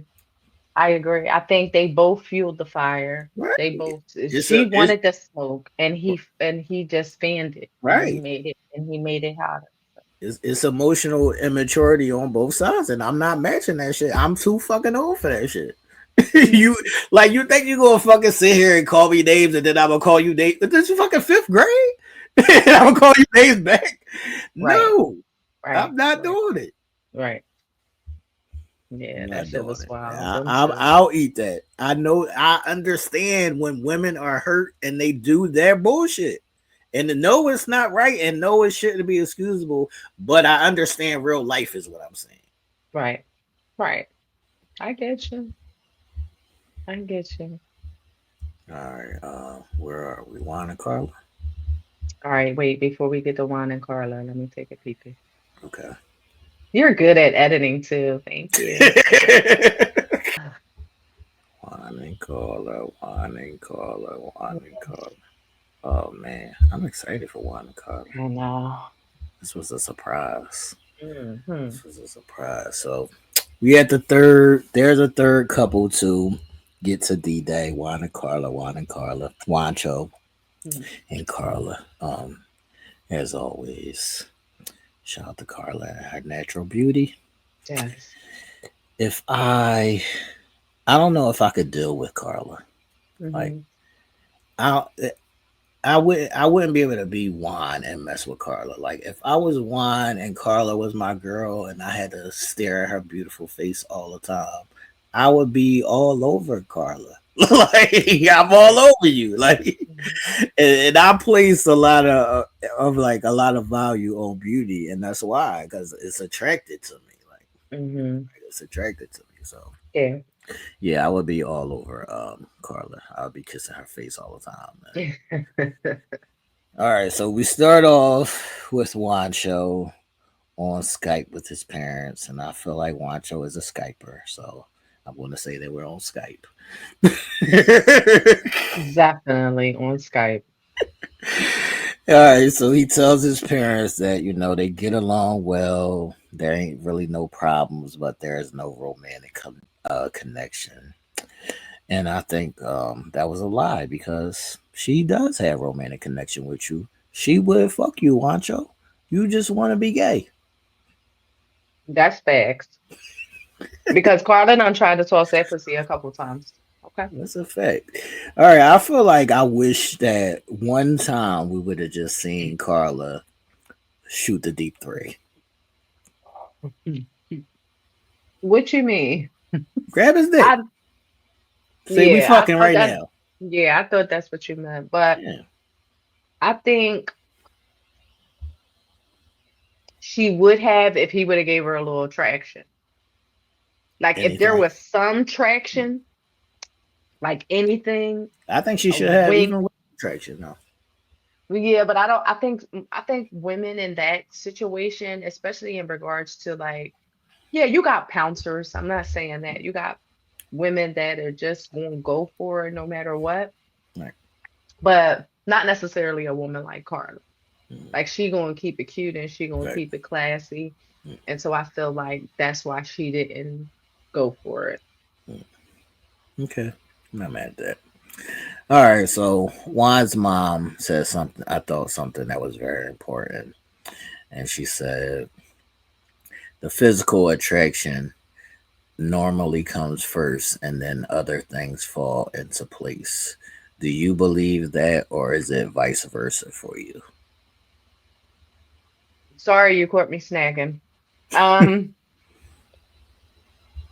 no, I believe the physical attraction comes first. But I don't think that it can't be The good the other way other around. way around. But I just, from just my personal experience, like I've seen things work out better when that initial physical attraction is there than not. Yeah, I would agree to that.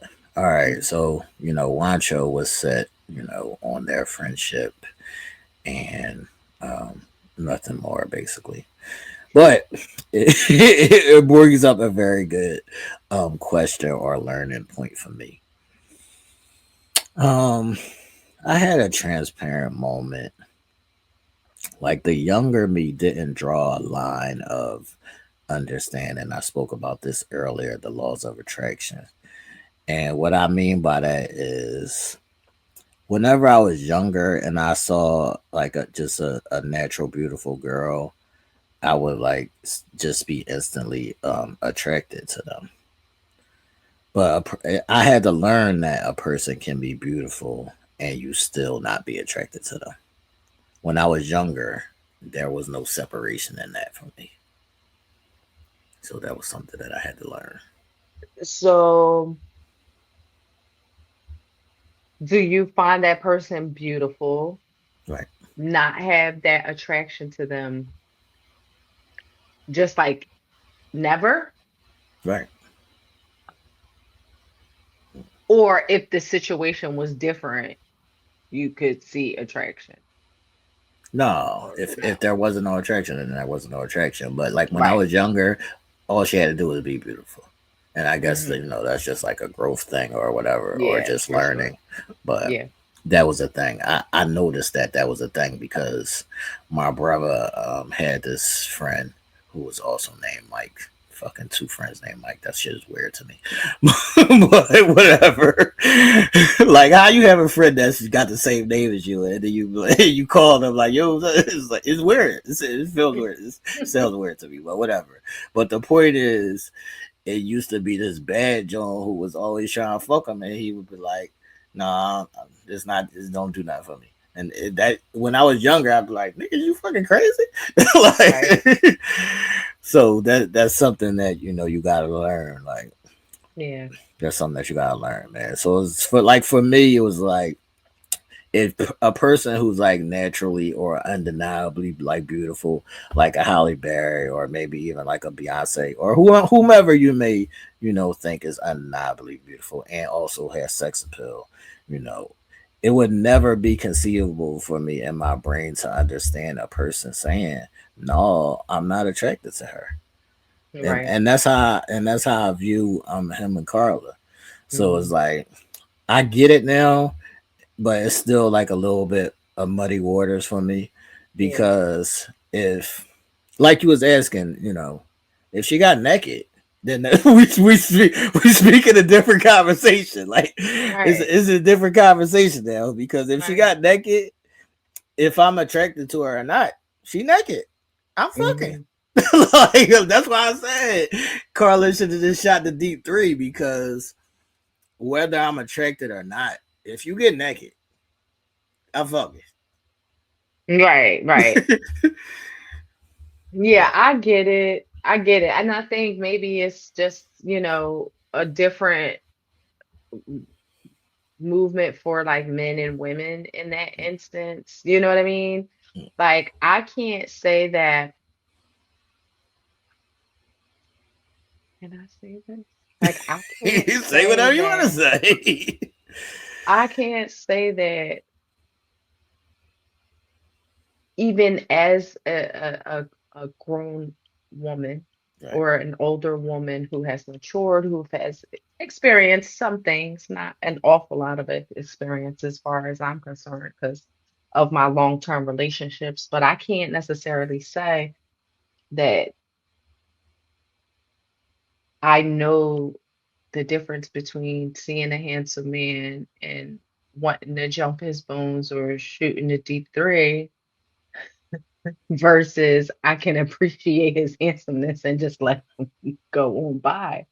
I don't Right. know. That's what I'm saying. These are different circumstances. So it's different if we out in the street and yeah, you see people that's good looking all the time and you just let them go Right. by. I'm talking about in an instance where you're actually talking to this person. And like Right. you're actually like have something with this person, whether that be a friendship or not, and now the person is naked. So in that Right. instance, Okay. are you shooting a deep three? What you doing? Yeah. That's what I'm saying. Yeah, I am. I mean, I know some people may not, but I Right, am. right. That's what I'm saying. So in those instances, will it ever happen that you turn it down? Yes, but why not? Or why? Like why not? Hmm. Like, why not? So that's why I said it gets a little murky, Right. depending on the circumstances. Whether you have something or not, whatever. I'm not speaking about that. I'm talking about you just being you in a single space around somebody who's attracted that you have a eyesight for. Yeah, I got you. That's what I'm saying. All Yeah. right, so Carla told her sisters, just give me anything. Like say something. Like you were saying, he didn't give her anything or nothing to go off of. She Nope. was saying, just tell me you like me or you want me or you desire me, anything, and then we good. We ain't even gotta fuck. Just say the words, and I'll Right. be here. Like I'll stick around. Right. For the what if. Right, for the what if. For the what if. I'm not sticking around for the what if. Yeah. That what if space is hard. Facts. Facts. I don't have time for that shit. All Mm. right, so Juan and Carla got in a hot tub, and I was confused because Perfect. why you laughing? Space and opportunity. That's what I'm saying. I was confused because why the fuck y'all so far apart in the hot tub? I've never been that far from a girl in a hot tub. That's crazy.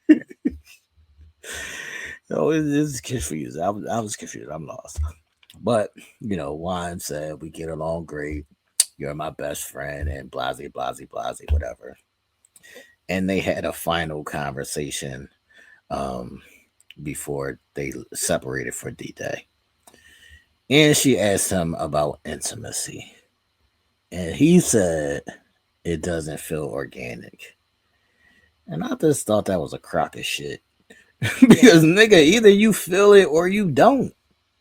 Like Yeah. it's intimacy. It's hold her fucking hand. God damn. How do Yeah, you same. I don't even understand you as a person.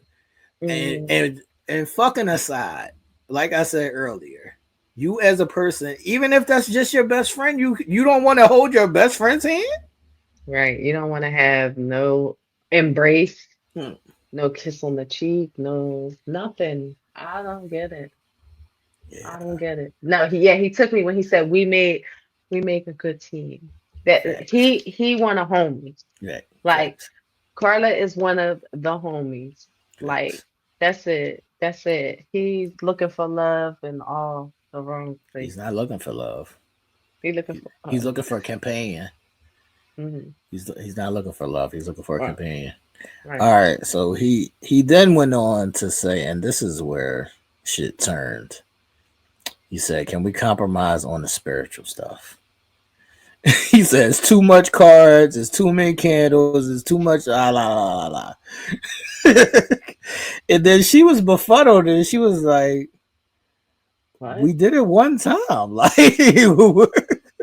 So she was like, "I just wanted to show you, my side of the world, the shit that I'm into. It wasn't no everyday thing."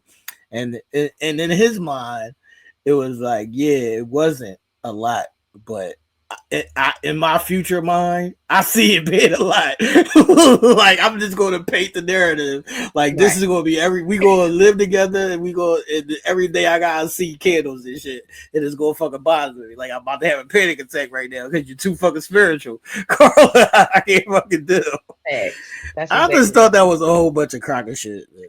Yeah, and I just felt like it was unfair because I felt like, that what was holding him back Yeah. from possibly fully, liking her or being open to, a more intimate relationship with her. It's like, some certain things like he had like a little blockage on. So I Yeah. think the spirituality was one thing, and then I felt like, just some of her decisions Well, in we'll her get there. life. Yeah. Yeah, we'll get Like, there. yeah. All right, so she said, I wouldn't push my spiritual side on you, and he said that she was open to trying the things that he liked, and he said, he's never had a person who he could communicate with um, in a relationship, but he has that with her, and he was questioning in his mind, is that enough that we are good friends and we have good communication, but I'm not romantically like into her. Yeah. So is the communication enough? It can be, but there has to be some spark of Shit. something somewhere. Like it has to be some sort of little light at the end of the stick. Yeah. Like that's a spark somewhere. It has to be. I don't think communication is enough if it's nothing. Mm. Like if it's not an inkling of nothing, a touch, a graze, a kiss, a hug, a feeling up your spine, a tingle in your pussy, like something has to spark. If not, then fuck communication ain't gonna be enough at all. That's a fact. All right, so that last conversation kind of threw things for a loop, and they both were like spiraling, considering their decision. So even after that, she was optimistic going into the day, but he was more concerned about shaving his beard off and looking Yeah. presentable. Yeah. What'd you think about that? Yeah, Wancho, it's time for you to be done with that dumb ass fucking mustache. Whatever that thing is called. What is it Fucking called? mustache goatee, Yeah, half mustache. goatee. It was a half Yeah, goatee. okay. Yeah, get rid of that shit. Then he came in looking like a fucking pedophile. Facts. I can't. Facts. He definitely came in looking Wancho, like a you can't pedophile. find a happy medium, my guy. I don't know what's happening here. All right, so he kept on saying, my happiness is the decider. And I thought that was very important because or I guess I'm torn on that because I do believe in my personal happiness being a decider, but also when you become a we, what happens to the group happiness? Mm-hmm. So Mm-hmm. I would agree. that's a fact. And then they Yeah. played the clip where he said, "I'm not big on cuddles and kisses." Which was like wah wah wah. Cause it's like even when I was a young boy, right? I hated like PDA. For those who don't know, that's public displays of affection. I hated PD. I hated being out. Mm-hmm. I hated boo love niggas boo loving outside. Like that. That shit used to like really piss me off. Like why you outside doing all that? Yeah, facts. But I didn't hate the act. I just hated that it was in public. Yeah. But how you don't like hugs and kisses and cuddles? Like I and Yeah. like even like in my younger shit, I wasn't big on like super clingy girls. Like why you so fucking clingy? Like get off of me. But I still didn't hate cuddles and kisses. Yeah. Like there was a separation there. Yeah. And it's weird because Juan grew up in a household with It seems like, his mom and his dad, who I'm sure had displayed, we don't know for certain, but Right. you would think that they would have displayed, forms of hugs and kisses to them or Or to each maybe they other. did. And maybe that's why he is the way he is. Excuse me. Yes, and that's what I was going to get ready to say. We can think or assume that, because they're a married couple that they, display those things, but that's not always the case. So maybe he did pick it up from not seeing it in his life. That's a fact. So maybe he's just a damaged person. Oh my. That's Oh all I can. my. That's all I can think of is Yeah. maybe he's just a damaged person, man. Yeah.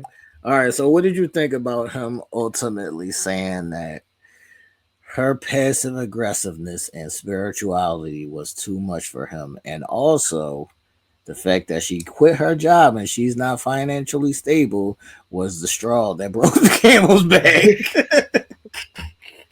I think he was standing in his truth, and I think the one thing that I can say That about sounded like a lot that I didn't see.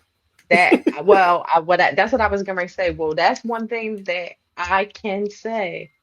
Juan always pull her coattail on shit Right. He, throughout. He did. I He mean, he did. did Not say the I won't. passive He did. aggressiveness. Yeah, he did say I'm not going to take care of you. He did say, I'm not going to take care of you. He did say uh you can be something but not stupid. What did he say about when Um, she quit her job? damn. He did say something You could like, be something but not stupid. yeah, I I forgot. can't I can't catch it. Like he always pulled her coattail. Right. Even on the spirituality thing, he did say, "Oh, um, yeah, I'm trying. I'm trying." He did make mention. He might not have fully like said, "No, I'm not with it," but he did make mention like, "Yo, this making me feel a little some type But of way." once again, the younger me was like, "Why is you got candles That and he shit didn't lit?" have. No, the younger me was like, Uh, "Why is you got candles and shit lit?" Like if I went to her girl crib and she got candles and shit, the younger me was right. like, "Why are we doing all of this?"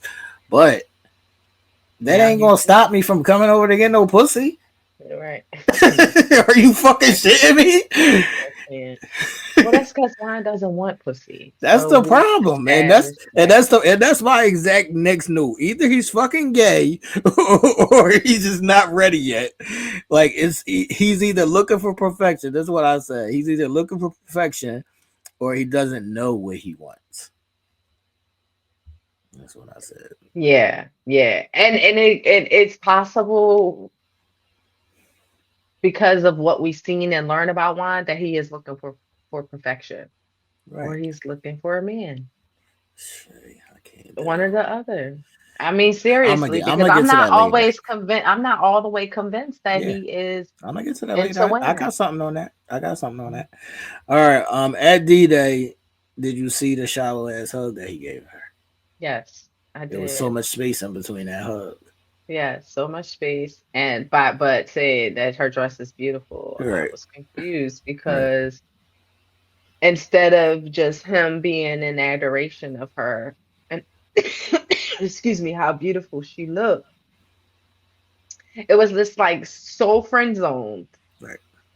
It was a friend zone. Like, hey, T, you look handsome in that hat. Like a Listen. friend zone type First of situation. all, I'm not hugging my friends like that. I told y'all before when we had the whole hug conversation, and people was like, if you're in a relationship, you gotta hug at the top and do all this, give a fist bump and all that shit. Listen to me. If somebody hugs me and it's a close hug, I'm Right, not going to fight the girl off me. Like it's a right, fucking hug. People, relax. right, right. I know. But just I mean, listen, I just feel like Juan just either he had walls up completely by like she just did shit that just completely turned him off. Like he functions on a connection and she completely cut that off for him. Or did we ever consider that he might be a virgin and he didn't I know? said that.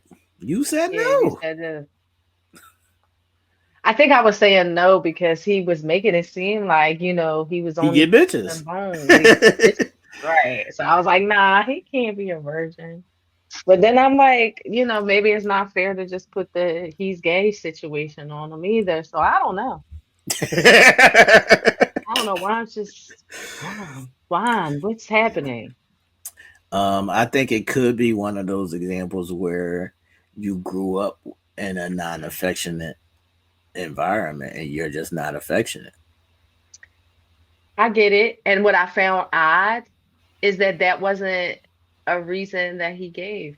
That is true. He definitely When did. when he said I don't like kisses and cuddles, he didn't say, "Well, let me tell you why." Right. Because I grew up in a household where that just wasn't a thing. My Right. dad wasn't giving me hugs. My mom wasn't giving me kisses. I just didn't grow up around that affection, X, Y, and Z. Like he didn't even offer that. So we That's true. don't necessarily know. And most people will Well, we say, gotta remember he was about to be kidnapped. I'm just saying, we gotta remember he was about to be kidnapped. He wasn't always around his parents, so maybe he never saw them being affectionate to each other. The cartel, you should remember the "Oh, cartel. I forgot about that, y'all." Yeah, that's why. That's why the cartel definitely wasn't giving out hugs The and kisses. cartel fucked him up, man. The cartel fucked him up, man. They was giving out packs. That's Right, what they the was giving. cartel fucked Guancho up, man. I see it now. The cartel Oh fucked yeah, him up. I forgot about that. See, Yeah, that was a good flashback. yeah, the cartel fucked him up, man. So Carla admitted that maybe she did push him away with her spiritual side. He said that it was too much and he checked out and his walls went up. I think that all that shit is bullshit. I think all of Hmm. that shit is bullshit. He said, I want somebody who shares the same interests as me. And then he said, I go to the gym every day. And then Dr. Pia said, well, ain't she a Pilates instructor? He's like, oh, that's not the same. Yeah, he was What? like, that's different. So Pastor Cal said, oh, you want somebody who does exactly everything you do. And he said, nah. And she said, yeah. Hmm. Okay. So it might be one of those instances where, yeah, I think that he's looking for perfection or he's just fucked up from the cartel. I don't fucking know. It's a lot. It's like, I'm lost with why. Like I'm Yeah. lost because Carla's Yeah. way too beautiful. Like I said, you can't be that beautiful around me and I just not touch you. I'm sorry. Yeah. It's not gonna fucking Facts. happen. Even if that wasn't what you chose at the end of the That's a fact. experience. That's a fact. Just because just as a natural sexual human being, like even if I know I'm not gonna be with you, if like say one day I woke up and I was horny and you're there and you're sitting there with your beautiful face, you think I'm gonna be like, no, I don't really feel like we have a connection. Are you fucking shitting me? I'm already horny. Right. Right. No, I get you. I get you. Yeah, I definitely couldn't really fully figure wine out. And, it's just unfortunate because him and Carla was a cute couple. That's a fact. That's a fact. So Cute she couple. said, if you feel the love or affection bucket, then that will make your partner want to do things with you. So she was basically saying, like, I would do all of those things. Like, I'm gonna naturally want to do, some of those things with you, like if Hmm. you're showing me affection and shit. All right. So he said, he just didn't feel no affection for her. So it was just wild. So it's basically like I basically broke it down to and Pastor Kyle was saying this, I think. She's checked all your like a lot of your other boxes. So it's like values and qualities versus feelings. If you had to pick one side, which would you pick? Would you pick the person who checks all your boxes, or would you pick the person that you have natural feelings or attraction to?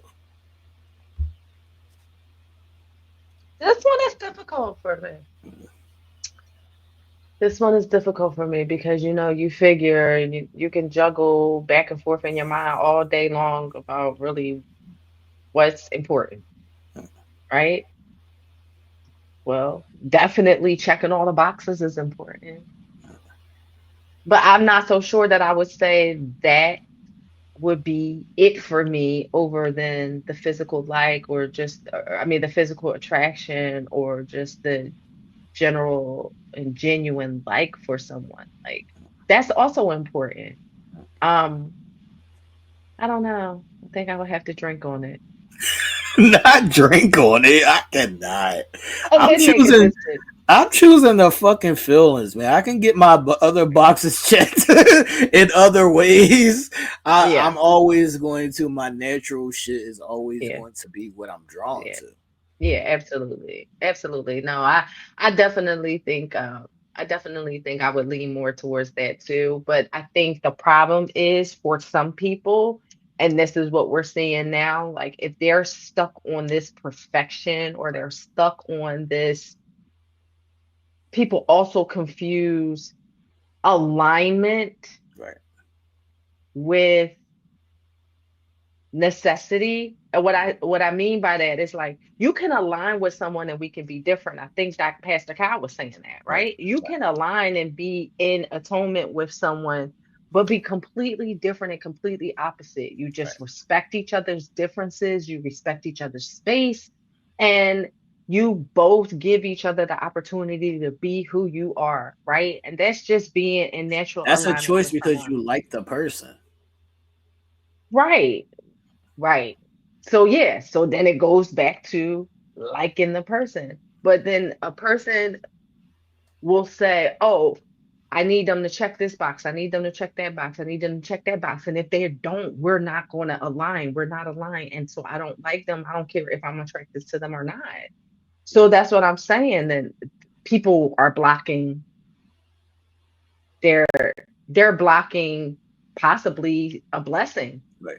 They're or a blocking the match. partner. They're blocking the They're match. blocking a match, right? I can't take the person who checks all my boxes, but I don't have. So I guess I agree with Juan in this instance, though. So a Mhm. person who checks a lot of my well, he did say that she wouldn't go to the gym and all that, but that's bullshit. Like she was Keeps like, on and shit, it didn't matter. right. She do Pilates, that's the core, that's strengthening, that's still being athletic and very physical. She was making more See, shots Juan than is you. confusing me. Why? Juan is confusing me with his Yeah. craziness. Juan is She was confusing me. making more basketball shots than you, That's a why? fact. So she's athletic. Cut your That's a shit. fact. That's a fact. All right. So she said this was the first healthy relationship she's been in. How do you feel about that statement? Oh yeah, I Because was I've heard thrilled. that a lot from women though, that they've I never know. been in a healthy relationship. Yeah, I that's think that's a facts. I think that's a travesty. There's definitely a travesty, but I think, it don't always have to be a toxic relationship, or don't always have to be an abusive relationship, or don't always have to be one that you were cheated in. It could be one that you just could not communicate, one that you could not, get on the same page. Like, But so these are people that's what I'm mistake saying, healthy for, you know what I mean? Just right? But general shit. why do women entertain these relationships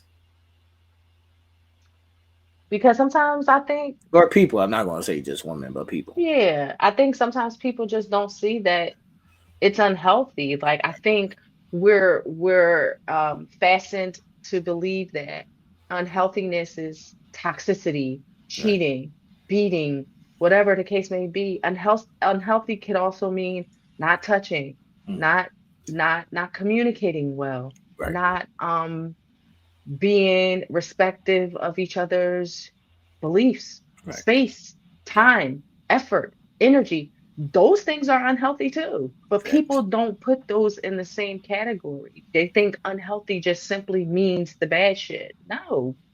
Facts. Yeah. Okay. I got like couple last things on them. She basically said it's been fun, Wancho, but I want to be touched and desired. So divorce for me. Was you shocked that she jumped out the window first and said divorce? Like, do you think she jumped the gun because of what Wancho was saying?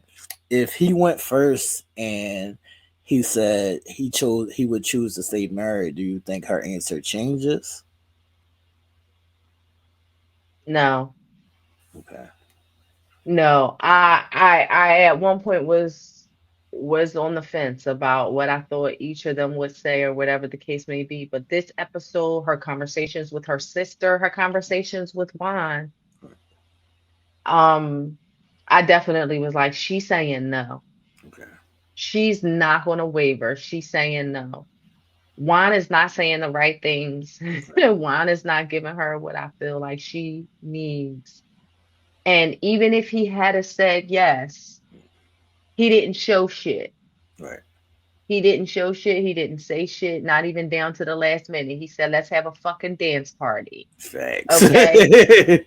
She was going to And say the dance no. party, he didn't touch her again. He didn't even come close to her and dance with her like a friend. Yeah, it's like put your ass on me, twerk on me. She on the couch, he on the floor, inching Facts. out the door. Yeah, I was confused. N-O. I was N-O. confused. I was confused. All right, so like we were saying, she said, my person would not dismiss me over not being athletic or because I'm too spiritual. Basically, those are bullshit ass excuses, Watcho. Yeah. That's not Bullshit. enough to not want to be with somebody. Mm-hmm.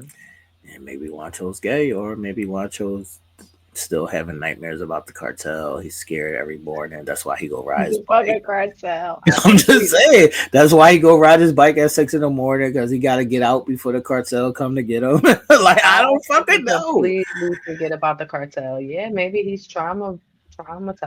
Yeah, man. Maybe the cartel touched his butt. I don't. Maybe the cartel fucked him up, man. Yes, yes.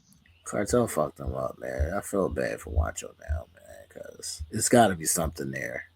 Oh, Wancho. There's got to be something there, because there's no way in hell like you could just be this person. In fact. Yeah. All right. Last but not least, the only couple that made it through, Thomas and Camilio, the fourth couple to reach D-Day. Why are you laughing? You called her Camilio. Because I called her Camilio. Yeah. The fourth couple to reach D-Day. Is it swag or is it confidence? Is the question that Dr. Pepper asks. What is your feelings on that context? When you look at a guy, is it his swag or do you determine that as confidence? Or is it both for you? It's confidence more for me. And I think that sometimes, one doesn't have to lean into the other. Like I feel like you don't necessarily always have to have like this whole swaggy thing to have confidence. Like I feel like you can be a cornball and still be Oh, that's a fact. There's confident. plenty of corny niggas that got Yeah, confidence. that got confidence. So I feel like for me, the confidence is what is I look at the most, how confident you are. Um, Not both. Just the confidence is okay. Swag, of course. I like it, but I don't necessarily lean into that. Okay. Okay. As we see, Thomas came in his nice little suit, and they said, "Yeah, she swagged you out, dog. We see what's going on here. We see what's going on here. She's dressing you down, my nigga. She's dressing you down, my nigga. Are you good with the dressing, that nigga? No, I think I said that before. Like you gotta at least know how to dress yourself half decent. Like, you ain't got to be all crazy and all of that, but you gotta at least know how to put some shit together and just look presentable. Like if I say, all right, well, I want to go out, let's go out to eat, or let's go out to the movies or whatever. I gotta be confident enough to know that you're gonna throw some shit on that's gonna look half That you ain't decent. got the broccoli draws on.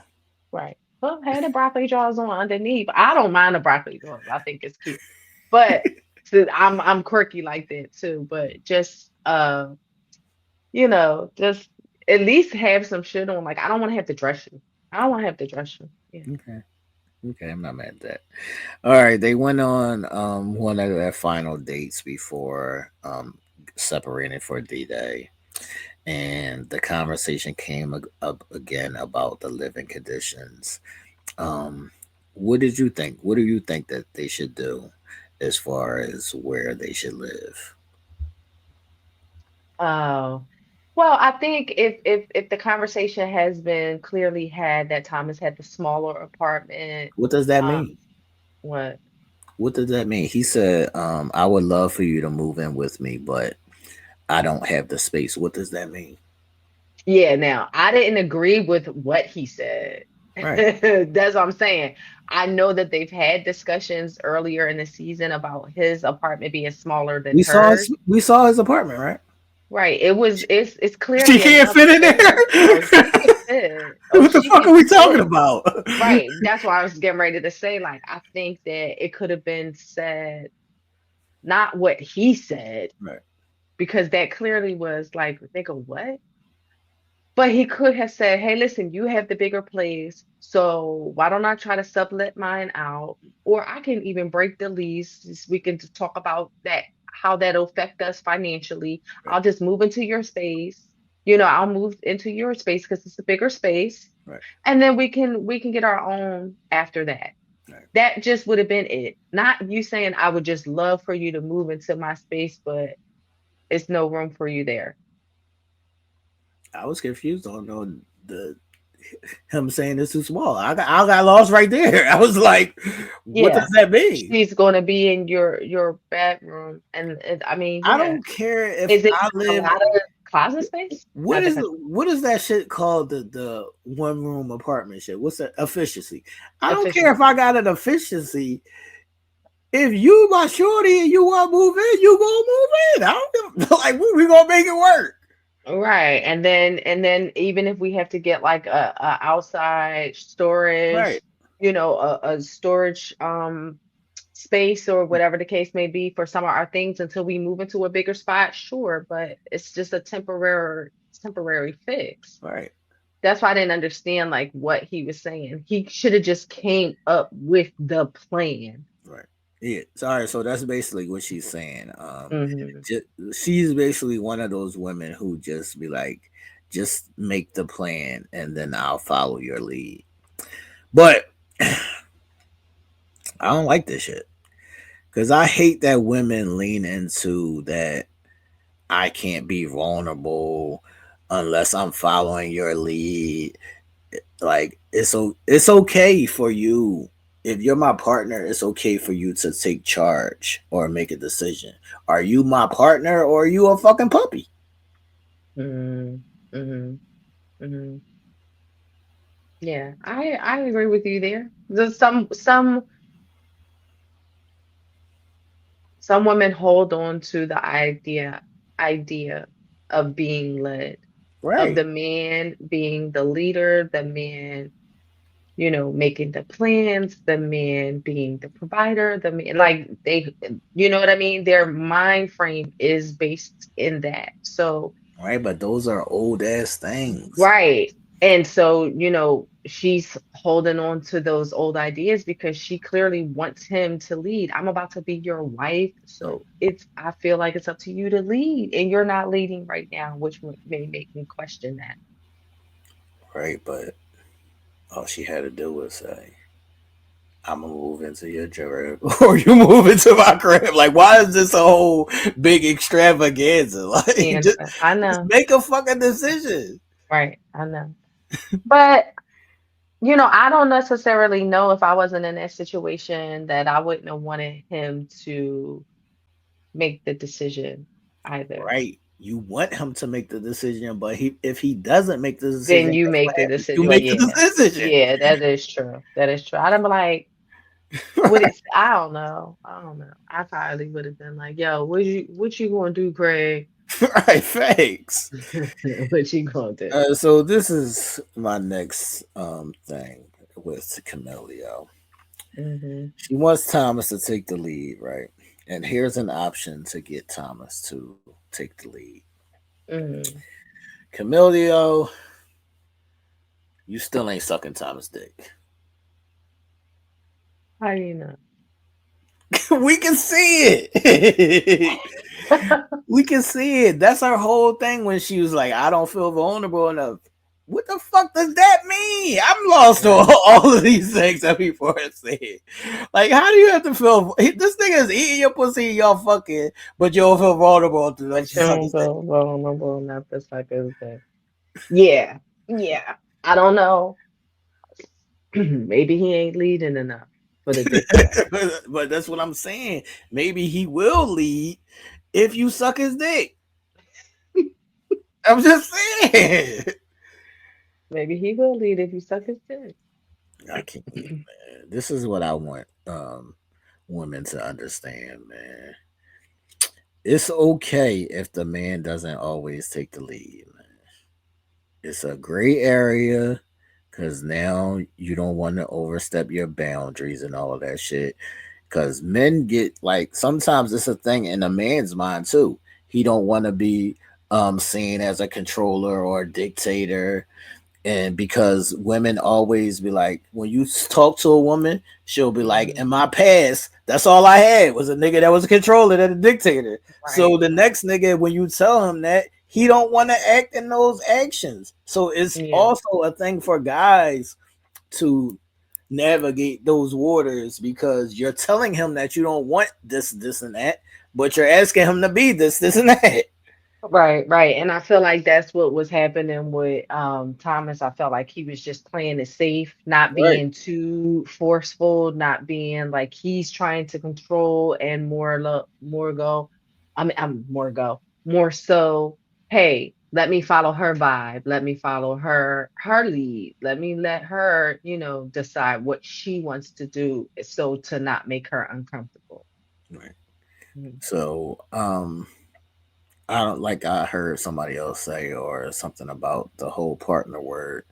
You really can't say that you want a partner, then say you want somebody to be the leader because that's not a partner. He's now intense the leader. So, Right. but now if he never leads, this is what I was saying about Yeah. a different thing. Like if he never leads, that's different. But there's going to be instances or occasion where one person leads here and the other person leads there, wherever it may be. But these are things that come with time, and she's not giving it the time because this is a speeding kind of thing. But Hmm. those things come in time when like I get to know you and I know what things you're good in leading at, and you get to know what things I'm good in leading at. That comes in time. Hmm. So she's putting all this pressure on him to be the leader, and it really hasn't even been enough time. At all. But I think what she was really doing was just masking. If we like listen to some of the shit that she was saying, like she basically boiled it down to really what she was doing and really what she was feeling. And she was just masking it in, oh, he's not being assertive enough. Oh, he's not taking the lead. Oh, whatever the case may be. She said, I just want to feel prioritized and I just want to feel chosen. Like she said that. And that's really what I rounded it to be. But how Like, are you not prioritized or chosen if you're the person that I'm with every day? right, right. But I feel like obviously Thomas was showing that he was choosing her, Right. but I feel like maybe she just allowed her overthinking or her mind or her So, nervousness or so whatever just sum it up to this one thing where he's not being assertive enough when no, it just was you trying to pick a reason as to why he's doing this and what it's making it feel like for you that you're not being prioritized, that it doesn't feel like he's picking me or choosing me or whatever the case may be by him not making the decision or being assertive enough. Like that was bullshit to me. that's what I'm saying. It's It was bullshit. bullshit to me. Yeah. And then when I really thought about it, I'm like, sis, come on. All right. So she said basically, just tell me like a timeline, like tell me your plans and your goals, like all the shit that you say or all the shit that was in your head. Just say it to me, and that'll like reassure me. And those things come in conversation. But if you only have surface level conversation, then you're never going to get that information that's in the man's head because we're not having those kind of conversations. Right. Agreed. And that's the part that women don't account for. It's just like, yo, why ain't you telling me, or why ain't you playing the X, Y, and Z? We didn't talk about that. Right. Mm-hmm. So you don't even know if I got plans because we didn't have that conversation. Right.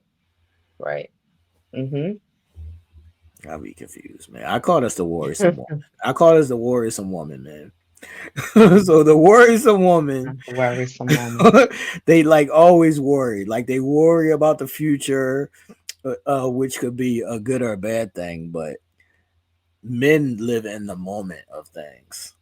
Mm-hmm. So a lot of things, like we feel like a lot of things like will naturally work itself out. Like say they having a problem with the living situation. At some point that's gonna come together. So it's like either I'm always gonna be at your crib, you always gonna be at my crib, whatever. That figures itself out. You don't even have to have a long conversation about that. That just naturally figures itself out. Yeah. Yeah. And I think for Camille too, it boiled down to her wanting just probably to feel some sort of security because she, had to be the adult No, at a she's young fucking age. gonna say you would wait until I'll be cut you off because No, that's not. she gonna fucking say you would wait until we was out on the curb and then be like, what we gonna do?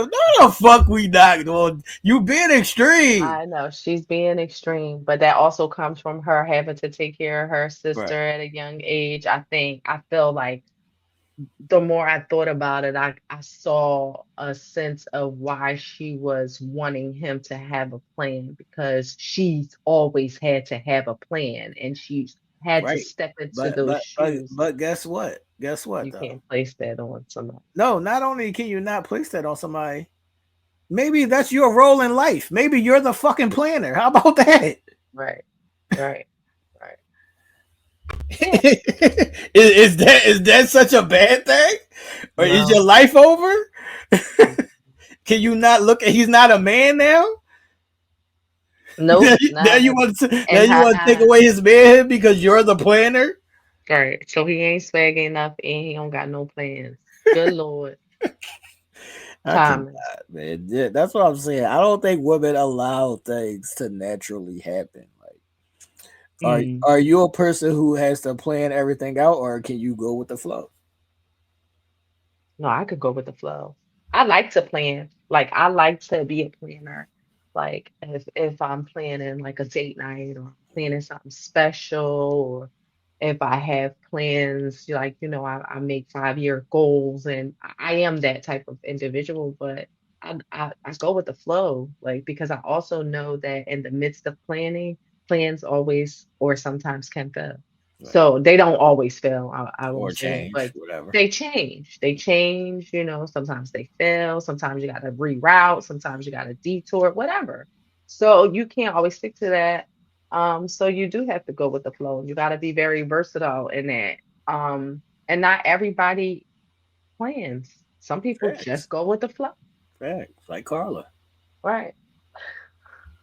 Like Carla, man. Carla just goes with the flow. Like I was saying, man, I call that the worrisome woman. They always worrying about shit instead of being in the moment. And some things you do gotta, just in life, just to make sure you're being protective of yourself. You do have to worry about certain things, but don't forget to also live in the moment.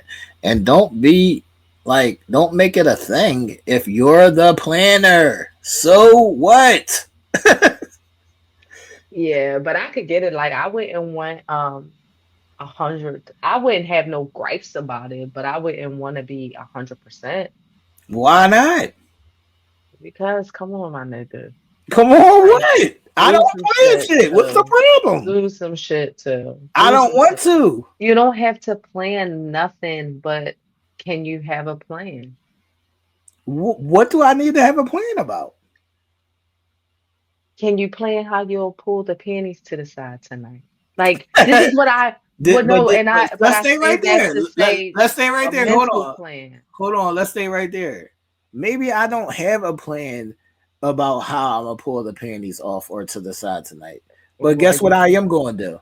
I'm going to naturally do it. It's not a plan in my mind. I just naturally do it. Okay, as long as it's getting done. That's what I'm saying. So Yeah, everything doesn't have to be a plan. okay, I got Men don't always think in terms of plan. They just do shit. right. And I will receive that and I will understand that and I agree with you there. But I think as long for me, as long as it's getting done, I don't then maybe I don't care if it's a plan or not. As long as it's getting done. That's what I'm saying. Like even in that instance, they'll be like, you should be having foreplay with your woman all day. Like you should wake her up in the morning and give her a kiss before she go to work, and then text her for lunch, and then X, Y, and Z. Yeah, you can do all of those things, but there's also going to be days where it was 2 a.m. and I rolled over and I just wanted to get some, and there was no fucking plan. Right, right.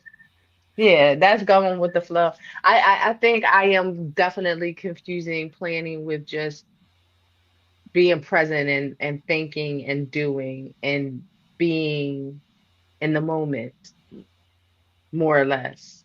So it doesn't necessarily have to be a plan. I got you. Okay. Right. Okay. All right. This is a question that Thomas had to Camilio. He said, "If you're not in love, would you, or could you, or should you still say yes on D Day?" Yeah, I would. You grow to love people. You don't have to love them right away or within 8 weeks or however many weeks it I think was. I have an ideal though. Hmm. Like if you're a person that I would fall in love with versus a person that I wouldn't fall in love with. Right. But would you say yes on D-Day if you didn't love them? If I had the ideal If that you had the I idea. wouldn't fall in love with them, Yeah. Let's just say for shits and giggles what's my intention? to have a partner, to Then have yeah, a wife. yeah. And that, maybe possibly you will, grow to love her soon I thereafter. would know that I'm not gonna grow to love her, but you could have a person that's your partner or a companion that you're just not in love with. That happens. I don't want one of Yeah, I those. don't want that. I don't want that, but I'm not gonna act like that's not a thing. Right. That is a thing. Yeah, that is a thing. Yeah. That is a thing. So I'm not gonna act like that won't happen. So I mean, to each his own. However, Yeah. However, carry yeah. it, however you want to carry it. But she said that once again, the worrisome woman shit. I'm worried that he had this long relationship and it fizzled out. Is that a thing? Do you worry about the fizzle out? Mm-mm. Okay. Never have I ever thought of it. That's like thinking some shit into existence. I don't do that. Mm-mm. um, I mean, and it may fizzle out. It may very well fizzle out. I don't think I worry about it, but I think I think about it because I've seen it. Hmm. I've seen it too, but I just don't know if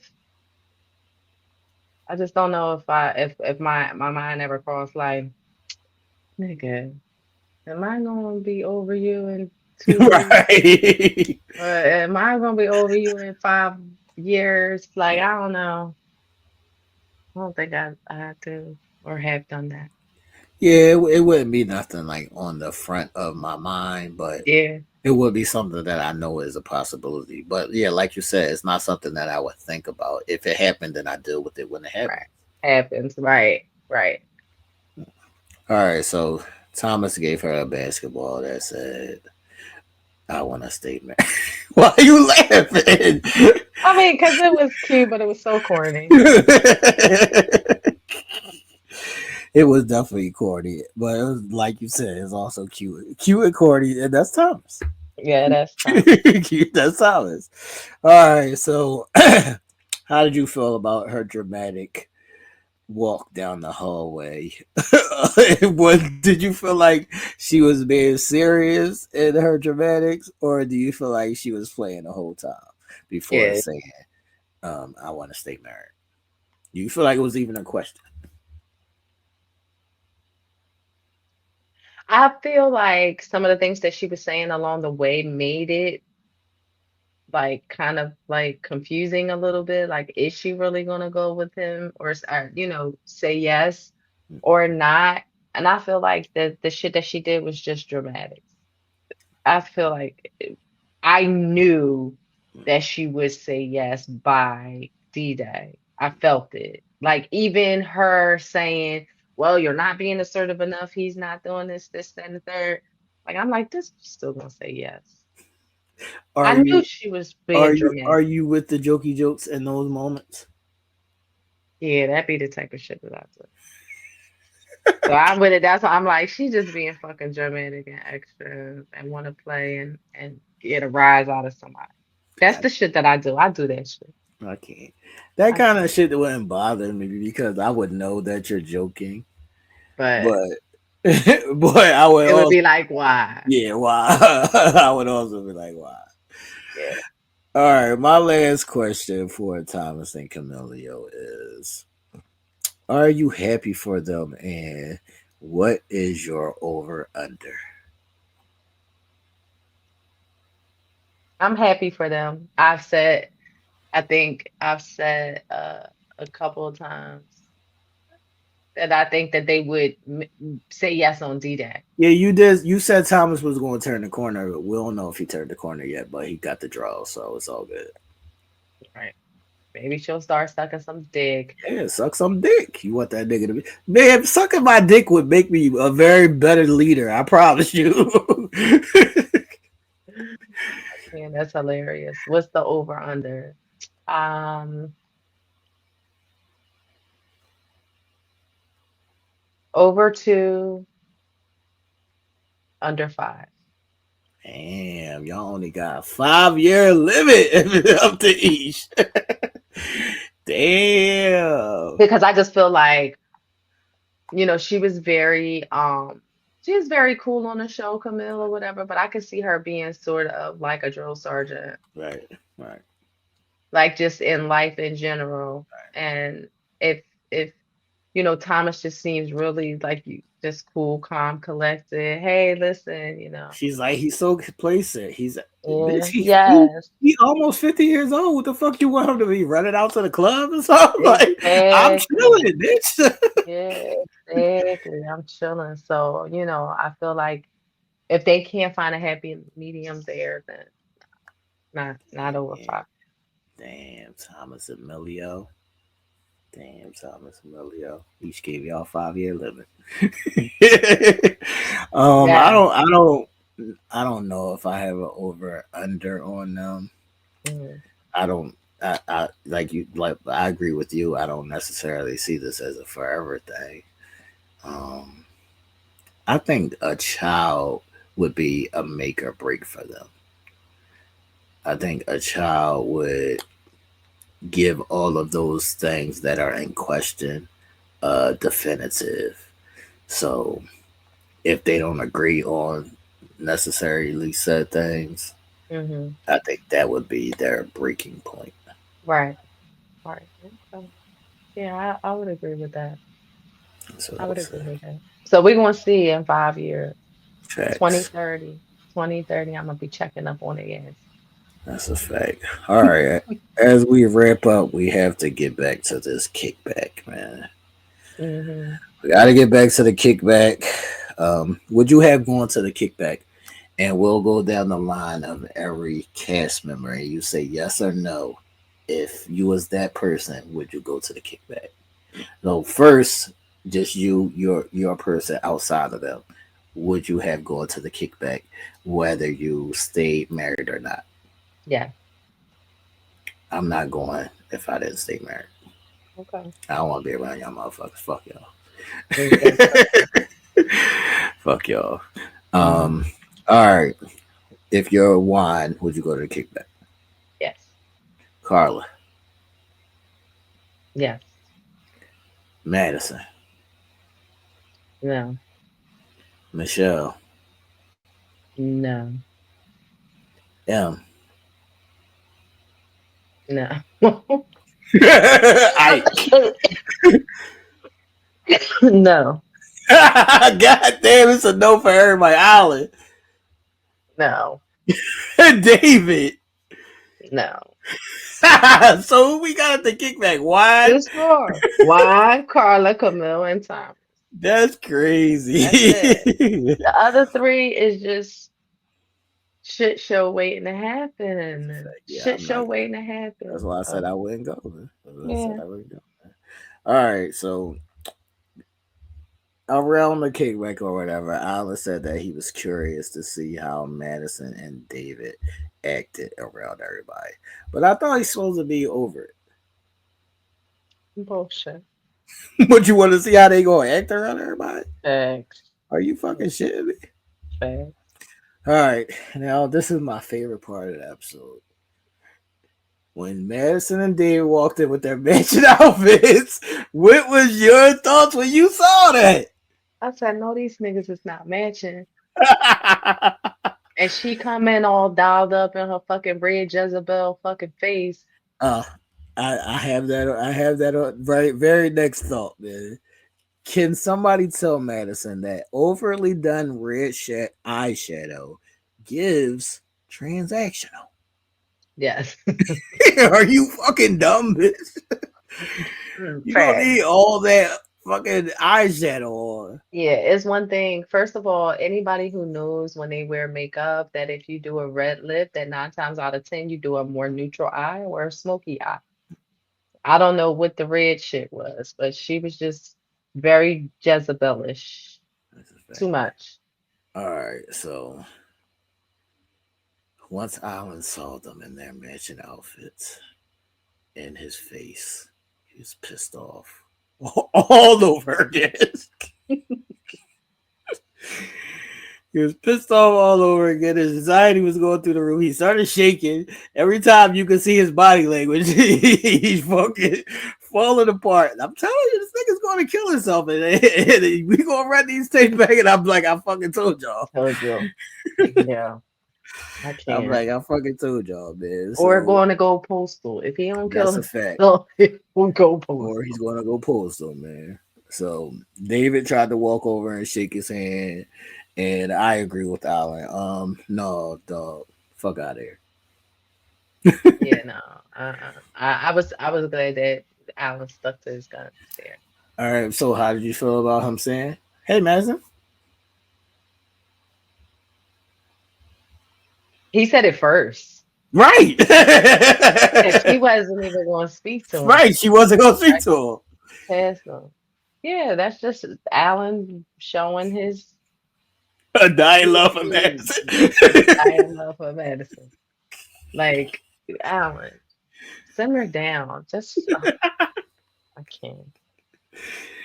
All right. So, as they were greeting everybody, Michelle exited to the bar in her sexy little black dress and cowboy boots. And I just want to say, I remember the cowboy boots era, and that was good times. Yeah, cowboy boots era. It's fun and It was cute. good times. That was good times. All right, so Michelle was questioning to herself, the revelation of she felt more upset than she thought she was, and the matching outfits kind of triggered it. She said, "That's annoying as shit that I gotta see y'all coming here in these matching outfits." Yeah, Um, that's right.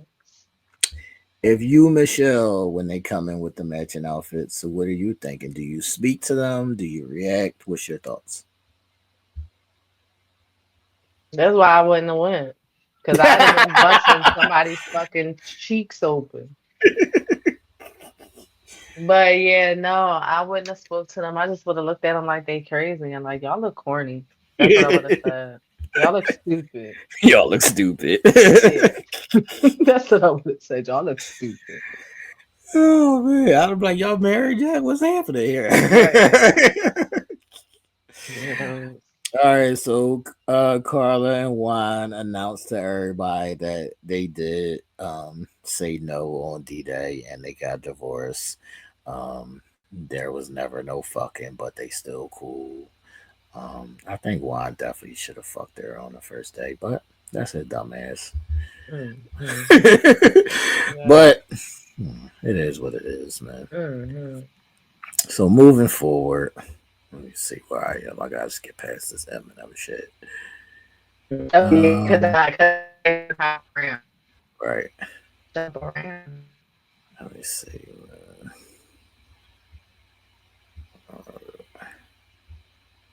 All right, so Michelle was actually the only person who was carrying um, just the hurt feelings correctly, or being in an awkward space, Mm-hmm. as M was in the bathroom crying and shit. So after M and Ike's what doing what they do, making the group feel uncomfortable, my man Wancho tries to break the ice, and he says to David, "Yo, David, what you been up to, dog?" And I thought that this was really interesting, David's response, because David could, and that's why I always say time and place, read the room, things of that nature. David could have said anything, like, I'm chilling, I've been working, going to the gym, my regular shit.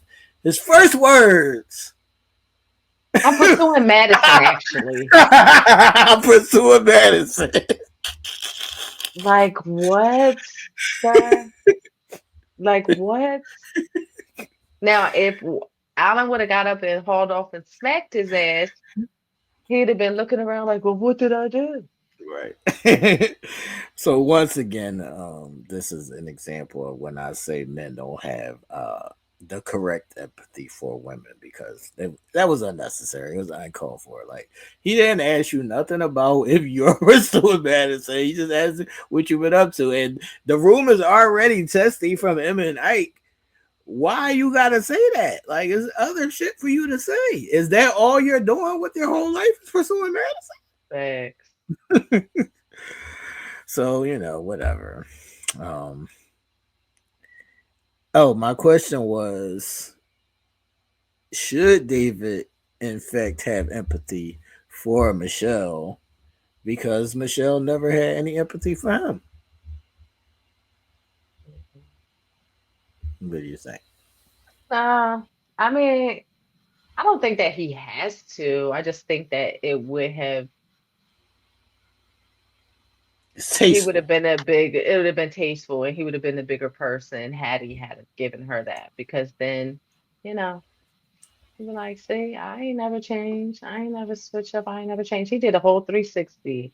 And I get it. I get it, because how else is you supposed to act to somebody who ain't really giving a fuck about you? I Right. get it, but it just was not tasteful. Yeah, I said it was unnecessary, especially in this setting. If him and Juan were alone and Juan asked that question, then that's different.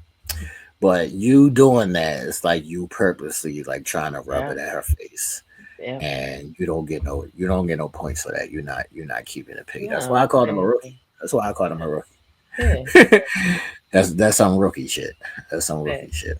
All right, now David then tried to apologize to Alan, and Alan told him to eat a dick. Yeah. And as he should, Yeah, eat a facts. dick. All right, so then Madison, just like David, jumped out that unnecessary window as well. Hmm. For no apparent reason, she Right. just said, "We all knew they wasn't going to make it anyway." She didn't give a fuck about David.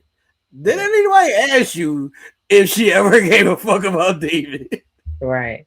And nobody asked.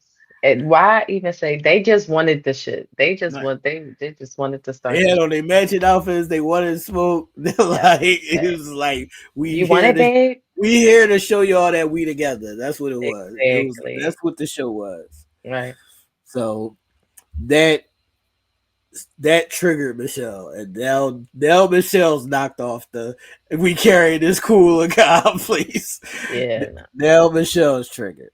Hmm. So and we gotta say it's warranted, because why you speaking my name and why you speaking about me, and I'm right here, but I'm not sitting over there yet. So why you even speaking about me?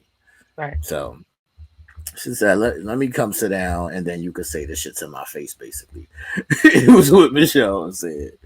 So then Madison, why has Madison got all these balls now? That's my question. Why is Madison ball so big? Because at the retreat, she wasn't acting like that. She was like, wait a minute, Michelle. But she was lying the whole time. And she was like, wait a minute, let me talk to you. Wait a minute. Now she got the biggest balls. Why is that?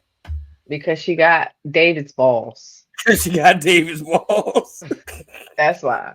That's why. She got, you know, they went on a date, they got a little closer, she got a little boost of confidence, you know, she's feeling like David chose her, and she's feeling like she her. Feeling like she the one. Yeah, she feeling like she the one. All right, how do you feel about Madison saying, oh, you want to do this right here? Babe? With the extra babe. Yeah, it should be. You really want to do this right here, babe? Yeah, I want to do it right here, bitch. I'm gonna sock the shit out you. I'm gonna sock the shit out you. So the sarcastic and the babe was just extra, but Yeah, she's just being extra now, and I feel like, you know, she's just antagonizing. That's no bueno for me. So no. so you would have punched her in the face. Yeah, she definitely would have got red or popped, one or the other, because the antagonizing shit is unnecessary. Just keep it moving, keep it cute. Right. So then we go into until next time. So we surprisingly are going to get another full episode, I believe, and then a reunion, and then a 2-part reunion is what I'm saying. So Yeah. I didn't know that we were getting all of this, but I am here for Yes, baby, me too. I'm super excited for next week's episode. I say, oh, I'm thinking we're gonna be on like a little break, a little hiatus for a week before we get into the reunion. No, but they said we got y'all. We giving y'all something extra, so I'm excited. All right, so in the sneak peeks, we see that Eminem got a new man, and she said they're engaged. I'm What is rolling your my thoughts? eyes. I'm rolling my You eyes. you Camillio in this genre? Because Yeah, she like, Camille was like, huh? like what is happening here? Yeah, I'm just like, that's definitely a paid actor. Not Because a paid how sway that you come across a fiance that quickly when you just was in this whole situation for however long. When you what y'all got, it's just so fake. It's so fake and phony. See, you do too much. That's what I'm saying. You letting them see you sweat. It's intentional. Stop it. That's a fact. Yeah, you gotta chill. All right. Now this one, I don't know if you saw this part or not, but remember earlier I said there's going to be a time where we have to discuss Juan's gayness. And here it is. When him and Alan is sitting there, and Alan says something about sexual urges. Why is Alan speaking to Wacho about sexual urges? Urges. I'm I never did. gonna be speaking to none of my niggas, especially a nigga I just met, about those sexual urges. I know. I did see that. I felt it to be odd, but I'm like, maybe let me see the context of the conversation before. I don't give a fuck what the context of the conversation is. I ain't speaking to no nigga about those sexual urges. Right. I did find that to be odd, and then it was just like, okay, what are you talking about? Like, what sexual urges are you talking about? Like, not that it matters, but I'm just trying to understand, where did this conversation even come from that you guys feel comfortable even having it? Yeah, no, Right. I can't. I'm lost and confused. Lost and confused. I'm lost and confused. All right. Then we see Madison. I think Madison was like in some lingerie or some shit. Madison was at the telly with David. It's about to be her 30th birthday. And Mhm. it looks like it's smash time. Yeah, it looks like the smash time again. Again. They done fucked already. She talking about something, oh, we ain't gonna be sleeping tonight. He like, yeah, Yeah, babe. ain't gonna be no secret. Yes. Hmm. Yes. Mhm. So congrats to Madison and David, I guess. Our new couple. Yeah, the new couple, Lord All Jesus. right, now there was a sorrow moment where we saw Michelle breaking down and crying and saying that she feels like they won, and it's like she feels like I got played. So it's like, and then she had an ugly cry face as well. So what did you think about Michelle's breakdown moment? Um, I think it was sucker shit. Like, don't do it. Keep that shit to yourself. I mean, I get it. People have breaking points. People have, emotions and just shit that they need to let out and you never know when it's going to hit you. Like you never know when it's going to come and all of that. But I'd have been fucking going in the bathroom like and hiding the fucking I'm not having no fucking emotional cry breakdown about motherfuckers that I really don't even care about. Because do you really care enough? Yeah, you care some, but do you care enough for this outward display of emotion? I mean, No. I don't think it's necessarily about them two. I think it's just about the situation and the principle. And I'll give her I'll give her a pass on this breakdown. But I mean, yeah, I get it, the principle, but even still, like, even with the principle, like, I know, I ain't even gonna say it. I ain't gonna. See, Say I what you just gotta be say. handling shit different. I be just Say what you handling gotta shit say. different. Like, You a warrior. this is what humans do. I get it. I would be feeling some type of way, but I don't know. The slash on my arm, I just be looking down on it and I patch it the fuck up and like I don't know. I just be handling stuff so differently. And I will cry sometimes. I'm not saying that. I will cry and all of that. I don't You like forgot. giving You people. forgot. You forgot, Ish. This is a weary white girl who comes from a small town who never wants to experience those things again. I was on food stamps before, remember? Yeah, I know. Well, they took her for a ring around the fucking market. They took her for a ring around the market. So I don't know. I just felt like she should have just kept them emotions and tears for when she got home with her folks. Oh, poor Fuck Madden. David Poor and Michelle. Madison. Poor Yeah, Michelle fuck with the cry fuck face. David and Madison. All right, my last thought or comment on this episode is this. How do you feel about Madison talking big shit, saying, put me in a ring, and I bet I beat Michelle's ass and she won't last 2 minutes? Well, I think she's feeling only she's saying that and she feeling herself. That's why I'm saying like she feeling herself. That's how we know she fucking David. That's a fact. Only a man gonna give you that type of, you know, like you know what I mean? But I feel like she only saying that because she be in the gym and she be doing her little kickboxing, her little whatever, her little training that we saw her do. Didn't we see her do Yeah, some stuff? yeah. So I feel like she only saying that because she feels like she's more athletic than Michelle, and that she can definitely give Michelle the business, and that Michelle's going to be so get out and not really doing nothing. I think now you just talking mad shit, and now you need to be knocked out. Right. Yeah, I think she definitely needs her ass beat. But I will say this: when you're viewed as the victor, or you got the guy, this is where the tasteful and the keeping it P part comes in. You don't need to do all of that.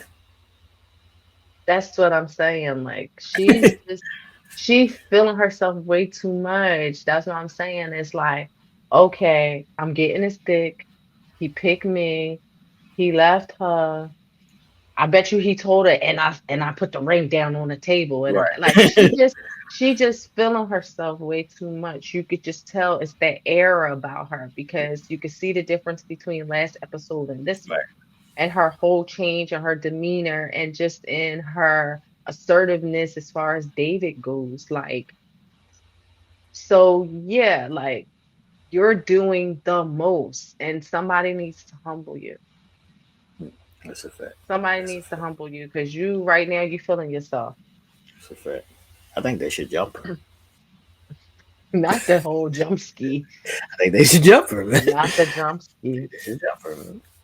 Can't. I think that's the only way Can't. they could beat her. No, I I don't think think Michelle, instead of crying, not to cut you off, my apologies. I think Michelle, instead of fucking crying and having a meltdown, she should have heat up and whip her ass. I wouldn't be mad at that. I wouldn't be mad at that. I would actually applaud that because Michelle's on my good side right now. Yeah. I'm seeing Michelle now. Yeah. And I'm I'm not seeing letting y'all see me fucking cry and break down. I'll beat your ass first, bitch. Michelle. Fuck is wrong with you? I'll be so confused. Yeah, I beat your ass first, bitch. Yes, I'll beat your ass first, bitch, before I ever let a motherfucker see me break down and crying because y'all hurt my feelings or y'all did some shit to me. Fuck y'all. Like, oh, I would be going. They would Yeah, be like, they would be like, this done turned into baddies West. that's a fact. That's a fact. I ain't mad at it, but I am excited to see the next coming attractions. This shit, it went from all about love to all about craziness, all Yeah, about that it craziness, did. some toxicity. But like I always say, this is a great mirror for people to see. Just certain interactions, the lack of communication, the lack of a lot of shit, and how you handle shit, and how to keep it P, and all of those things. We still don't know if the cartel is coming to get Wancho. Yeah, Um, facts. Carla and Michelle is outside on the prowl looking for dates. Okay. Carla gonna get her some dick. I don't know about everybody else, but I know Okay. one thing. Carla gonna find her some dick. Yes, okay. What's she doing? Yeah. She was like, I am a lover who loves love, and I'm gonna get me some love. Yeah, But do facts. you have any last questions or comments on this episode? No, I just think that, it was a good D-Day. It was a good D-Day. I think I teetered on Juan and Carla. I thought that maybe they might say yes. I was Um, pleasantly surprised and happy that they didn't say yes because I right. don't think that they should have said yes. That yes, right. So I mean, I felt like it was good to see that they stood in their truth, and they made a good decision for them. I am interested to see, how Camille and Thomas proceeds. But I think overall it was a happening D-Day. A lot of shit was Facts. It going was down. entertaining like a Yes, motherfucker. entertaining for sure. And even the little, what you call it, the kickback, the little after aftermath party. It's definitely still some shit about to go down. So I'm interested for next week. Can't wait to see what I we would got. I would even say that this is that I get a principle, but because of the things that happen, we can't have a kickback. Right. These motherfuckers is too volatile. The wounds are too fresh. Hmm.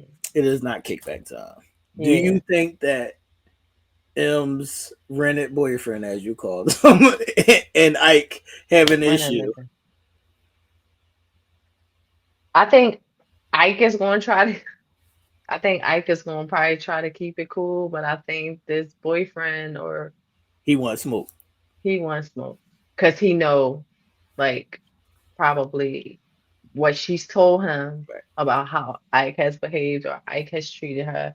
He gonna want the smoke because she like, oh, this is my ex-husband. That's my ex-husband. And he got right up and was like, oh, my name is such and such. What's up, homie? Or what up? Whatever. My name is such and such. So it's like you want the smoke. Right. So I don't know.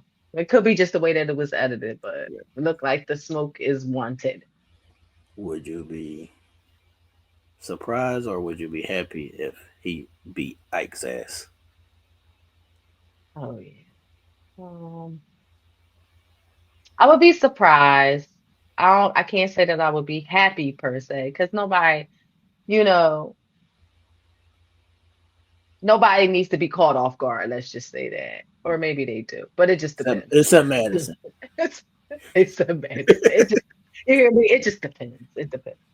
But I wouldn't be happy per se. But he deserves a little ass kicking too. He do. I can't. He All do. right, people. So wrapping up, this is our Married at First Sight recap, season 18, episode 817. It's a lot of numbers. Yeah. It's a lot of numbers. Season 18, episode 17. This is our recap. Make sure y'all are all caught up. Make sure y'all like and share the video, share your thoughts. I've seen some crazy shit in the comments where people were saying Juan is gay. Like people is coming for the people, man. Yeah, facts. And I mean, they wouldn't be too far fetched. Right, so until after the next episode, people, make sure that y'all lock in with us, and we will see y'all after the next episode. Have a good one. Deuces. Peace.